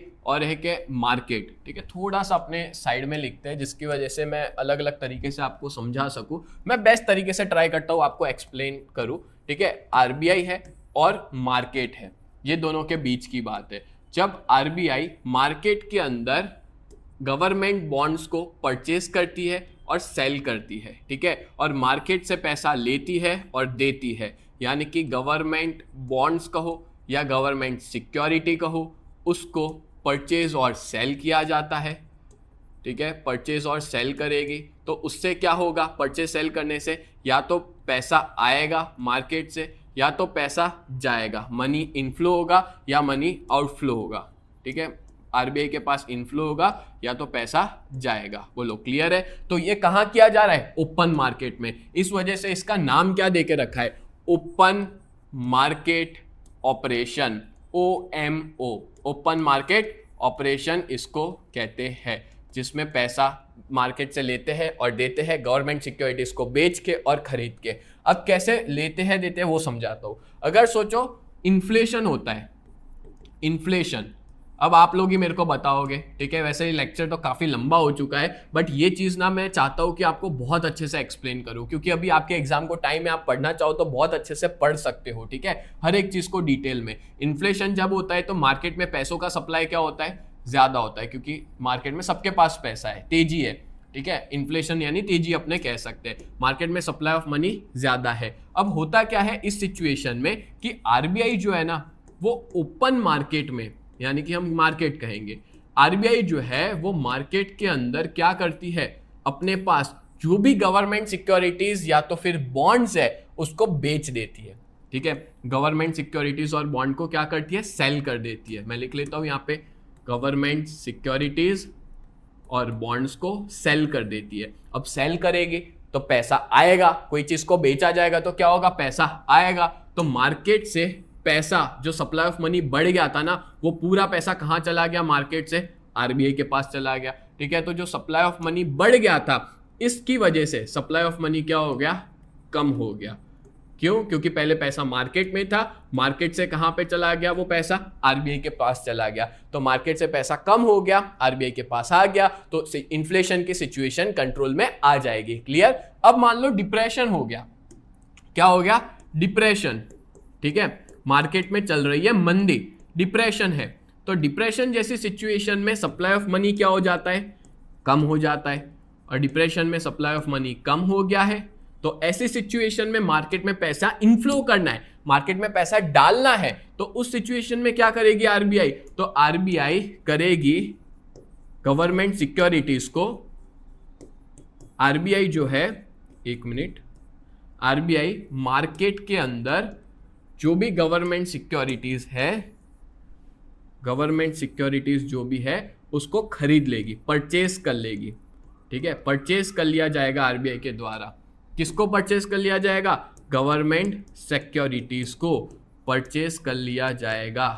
डन है, क्लियर हो गया। और परचेस करेगी तो मार्केट में क्या होगा, पैसे परचेस करेगी तो क्या होगा, मार्केट के अंदर जो पैसा नहीं था वो पैसा चला जाएगा, और जो सप्लाई ऑफ मनी कम हो गया था वो सप्लाई ऑफ मनी क्या हो जाएगा, बढ़ जाएगा, ठीक है। मार्केट में सप्लाई ऑफ मनी जो है क्या हो जाएगा, बढ़ जाएगा। बोलो क्लियर हो गया, ठीक है। तो यहाँ पे वही चीज हो गई कि मार्केट में डिप्रेशन और इन्फ्लेशन को कंट्रोल किया जा रहा है आरबीआई के द्वारा ओपन मार्केट ऑपरेशंस करके। क्लियर। अब देखो क्या लिखा है वो समझ लेते हैं। इसका मीनिंग शायद 1 मार्क में आ जाए, ज्यादा डिटेल में नहीं आता, या तो फिर ये पूरा कंसेप्ट ही 2 मार्क में पूछ लिया जाए बोर्ड के अंदर। तो देखो ओपन मार्केट ऑपरेशन मतलब होता है सेल और परचेस करना गवर्नमेंट सिक्योरिटीज का ओपन मार्केट में, और आरबीआई क्या करती है, गवर्नमेंट बॉन्ड्स को या सिक्योरिटीज को मार्केट से खरीद लेती है और जो सप्लाई ऑफ मनी है उसको बढ़ा देती है मार्केट में, ठीक है, खरीद के। और सप्लाई ऑफ मनी जो है वो कम तब होता है जब आरबीआई ओपन मार्केट में गवर्नमेंट सिक्योरिटीज को बेच है। और ये दोनों ऑपरेशंस किए जाते हैं इन्फ्लेशन और डिप्रेशन को कंट्रोल करने के लिए, ठीक है। ये थोड़ा कंफ्यूजिंग है,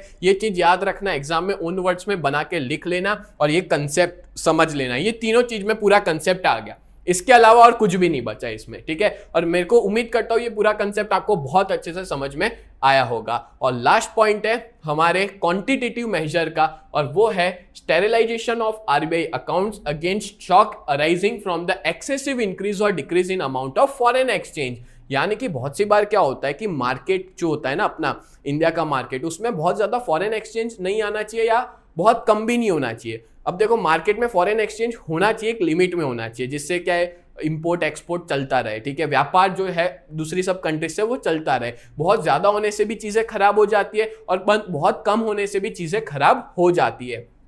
तो ऐसे सिचुएशन में आरबीआई जब भी लगता है कि फॉरेन एक्सचेंज का बहुत ज्यादा इनफ्लो आ गया है, ठीक है, तो उस सिचुएशन में आरबीआई ओपन मार्केट में गवर्नमेंट सिक्योरिटीज बेचती है और सामने जो है वो फॉरेन एक्सचेंज लेती है। क्लियर हुआ? अब देखो मैं आपको एग्जांपल के साथ समझाता हूं। प्रॉब्लम क्या है? प्रॉब्लम ये हुई कि जो फॉरेन एक्सचेंज है ना वो मार्केट में बहुत ज्यादा इनफ्लो हो चुका है, ठीक है। किसका? फॉरेन एक्सचेंज का। मतलब मार्केट में बहुत ज्यादा पैसा चला गया है जो कि उतना जाना नहीं चाहिए था, ठीक है। अब मार्केट से वो पैसा खींचना है, फॉरेन एक्सचेंज वापस लेना है, तो ऐसे सिचुएशन में आरबीआई क्या करेगी? तो आरबीआई ओपन मार्केट के अंदर, ठीक है, ओपन मार्केट के अंदर अपनी गवर्नमेंट सिक्योरिटीज को बेचेगी। क्या करेगी? अपनी गवर्नमेंट सिक्योरिटीज को बेचेगी। अब किसको बेचेगी? सीधी सी बात है, बैंक वगैरह को बेच सकती है या किसी को भी बेच सकती है, ठीक है। और बेचने पे सामने क्या लेगी? रुपीस नहीं लेगी, वो फॉरेन एक्सचेंज लेगी। जो भी फॉरेन एक्सचेंज है, डॉलर वगैरह है, ठीक है, फॉरेन एक्सचेंज को ले लिया जाएगा क्योंकि मार्केट में फॉरेन एक्सचेंज बढ़ गया था और ये करने से मार्केट में फॉरेन एक्सचेंज का फ्लो सही रहेगा। बहुत ज्यादा भी नहीं होना चाहिए, बहुत कम भी नहीं होना चाहिए, इक्वल हो जाएगा जितनी जरूरत होगी। तो ये जो बहुत ज्यादा इनफ्लो आ चुका था ना, वो इनफ्लो क्या हो जाएगा? कम हो जाएगा। सेम चीज है, मार्केट से जब पूरा पैसा चला जाता है तो मार्केट से वो गवर्नमेंट सिक्योरिटीज खरीदती है बैंक वगैरह के पास से और सामने फॉरेन एक्सचेंज ही देती है। तो फॉरेन एक्सचेंज का एक प्रॉपर लेवल मेंटेन रहे। बोलो क्लियर हो गया? सो दैट्स व्हाई स्टेरिलाइजेशन को हम स्टेबलाइजेशन भी कह सकते हैं कि आरबीआई अपने अकाउंट को जो भी शॉक्स होते हैं, एक्सेसिव इनफ्लो और आउटफ्लो जो हो जाता है फॉरेन एक्सचेंज का, उसको कंट्रोल में रखती है मार्केट के अंदर। बोलो क्लियर हुआ? अब है लास्ट पॉइंट अपना, और वो है क्वालिटेटिव टूल्स, जिसको अपने सिलेक्टिव मेजर्स भी कहते हैं। क्वालिटेटिव टूल्स क्या है? तो ये एक ऐसे टूल्स है जिसके एक यूनिक इंपैक्ट होती है कुछ सेक्टर्स के अंदर, ठीक है। और इसकी इंपैक्ट पूरे के पूरे कंट्री में नहीं होती है, सारे सेक्टर्स में नहीं होती है, कुछ ही सेक्टर्स में होती है, जिसकी वजह से इसको क्वालिटेटिव टूल्स कहा जाता है। इससे पहले जो क्वांटिटेटिव पढ़ा था ना, उसकी इंपैक्ट पूरी इकोनॉमी पे होती है, सारे सेक्टर पे होती है, और इसकी इंपैक्ट कुछ ही सेक्टर्स पे होती है, और इसको ही अपने क्वालिटेटिव टूल्स कहते हैं। एग्जाम में ना ये क्वेश्चन 2 मार्क में आ सकता है, बताओ क्वांटिटेटिव और क्वालिटेटिव टूल्स क्या है, और ये बोर्ड में पूछा भी गया है, तो आपको याद रखना होगा what is qualitative and quantitative tools. Clear? चलो अब देखते हैं पहला पॉइंट क्या दिया इसमें, सिक्योरिटी रिक्वायरमेंट। कोई भी बैंक होती है ना, उसको ये इंश्योर करना है कि लोन जब भी देती है पब्लिक को तो सामने उसको सिक्योरिटी लेनी है कंपल्सरीली। सिक्योरिटी मतलब हम कह सकते हैं कि कुछ ना कुछ गिरवी ले रखना है, चाहे फिर वो कोई भी पर्सन अपने घर रखे, गाड़ी रखे, देखो लिखा हुआ है, कोई भी बैंक जो है वो jewellery, deposit, car, house, land, कोई भी प्रॉपर्टी हो वो एज अ सिक्योरिटी वो लेती है कंपल्सरी, हर बैंक। और बैंक तभी पैसा देती है जब आप बैंक को सिक्योरिटी दो, ठीक है, फ्रॉम द बोरोवर। जो भी पैसा लेने वाला है उससे बैंक लेती है सिक्योरिटी। इन केस बोरोवर जो है वो लोन नहीं दे पाया तो बैंक उस सिक्योरिटीज को बेच के वो लोन रिकवर कर लेती है। जैसे मान लो मेरे को लोन चाहिए तो मेरे को कंपल्सरी बैंक को कुछ ना कुछ प्रॉपर्टी देनी पड़ेगी, या तो फिर गोल्ड, गाड़ी, घर, कुछ ना कुछ देना पड़ेगा, जिसकी वजह से अगर मैं लोन नहीं पे कर पाया, ठीक है, जिसकी वजह से मैं लोन पे नहीं कर पाया, तो वो घर बेच के बैंक अपना पैसा निकाल ले। बोलो क्लियर? या वो गोल्ड बेच के अपना पैसा निकाल ले। और यहाँ पे जो सिक्योरिटीज है वो डिफरेंट सेगमेंट, डिफरेंट लोगों से अलग अलग तरह से ली जाती है। जैसे एक पुअर फार्मर है, ठीक है, उससे bank loan without any security या कम से कम सिक्योरिटी मिले। बट एक रिच बिजनेस पर्सन है, उससे बैंक ज्यादा से ज्यादा सिक्योरिटी लेगी, ठीक है, उसको उसके साथ फ्रॉड ना हो जाए, लोन लेके भाग ना जाए, इसलिए उससे ज्यादा सिक्योरिटी ली जाती है, और इसको ही बोलते हैं सिक्योरिटी रिक्वायरमेंट, गिरवी रखना पड़ता है। क्लियर? डन है? चलो लास्ट 3 पॉइंट बचे, मार्जिन रिक्वायरमेंट। अच्छा, आरबीआई ने ना कुछ मार्जिन सेट करके रखी है कि आप लोन पूरे अमाउंट का नहीं दे सकते, एक मार्जिन रखना पड़ता है। से फॉर एग्जांपल जैसे ये देखो, मैंने ये रिंग पहनी है, ठीक है, ये रिंग है फॉर एग्जांपल 1 लाख की, ठीक है, तो मैं बैंक के पास जाऊंगा, इस रिंग को मैं दूंगा बैंक को और मैं बोलूंगा इस रिंग की जगह पे आप मेरे को लोन दे दो, बैंक दे देगी, पर 1 लाख की नहीं देगी। फॉर एग्जाम्पल ये रिंग 1 लाख की है, तो 1 लाख की लोन मेरे को नहीं मिलेगी। मेरे को कितने की मिलेगी पता है लोन? 80,000, 70,000, 70,000, 80,000। क्यों?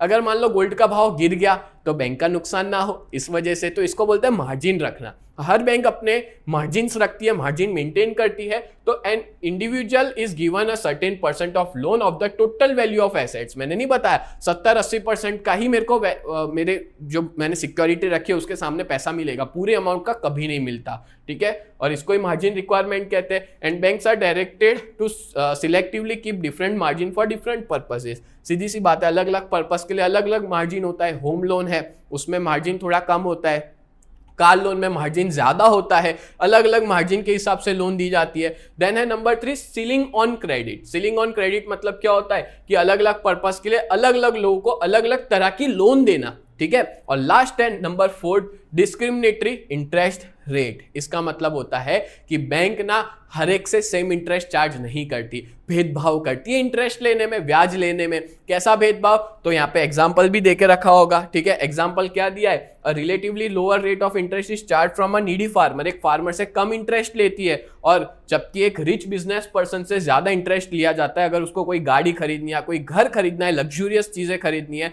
तो यही है कि आरबीआई सजेस्ट करती है बैंक को कि आप अपने इंटरेस्ट रेट अलग अलग टाइप के लोगों के लिए, अलग अलग लोगों के लिए अलग अलग रखो। और इसी पॉलिसी को कहते हैं डिस्क्रिमिनेटरी इंटरेस्ट रेट, कि अलग अलग लोगों से अलग अलग इंटरेस्ट चार्ज किए जाते हैं। बोलो क्लियर हो गया? तो यहां पे मैंने आपको इंस्ट्रूमेंट समझा दिए मॉनेटरी पॉलिसी के, क्वांटिटेटिव और क्वालिटेटिव दोनों इंस्ट्रूमेंट्स डिटेल में समझाए। और मेरे को ऐसा लगता है कि लास्ट 1 घंटे से मैं पूरा यही समझाते आ रहा हूं, ठीक है। पूरे इंस्ट्रूमेंट्स ही समझाए। वैसे तो चैप्टर का छोटा पार्ट है पर बहुत इंपॉर्टेंट, एकदम डिटेल में जाके समझाया। मैंने मेरा बेस्ट दिया है कि जिससे आपको अच्छी तरीके से समझ में आ जाए। और मेरे को पता है अगर आप लोग इसको अच्छे से देख लेते हो ना पूरे वीडियो को, तो इसके अलावा और कुछ देखने की जरूरत नहीं है। आप इतने वीडियो देख के ही अपने पूरे चैप्टर को क्लियर आसानी से कर सकते हो। तो उम्मीद करता हूं ये पूरा वीडियो आपको बहुत अच्छे से समझ में आया होगा। और एक चीज भूलना मत, डिस्क्रिप्शन के अंदर ना मैंने एक टेलीग्राम की लिंक देख रखी है। आप सभी लोग उस टेलीग्राम लिंक में ज्वाइन हो जाओ, जिसकी वजह से हर तरह की अपडेट आप तक मैं पहुंचा सकूं।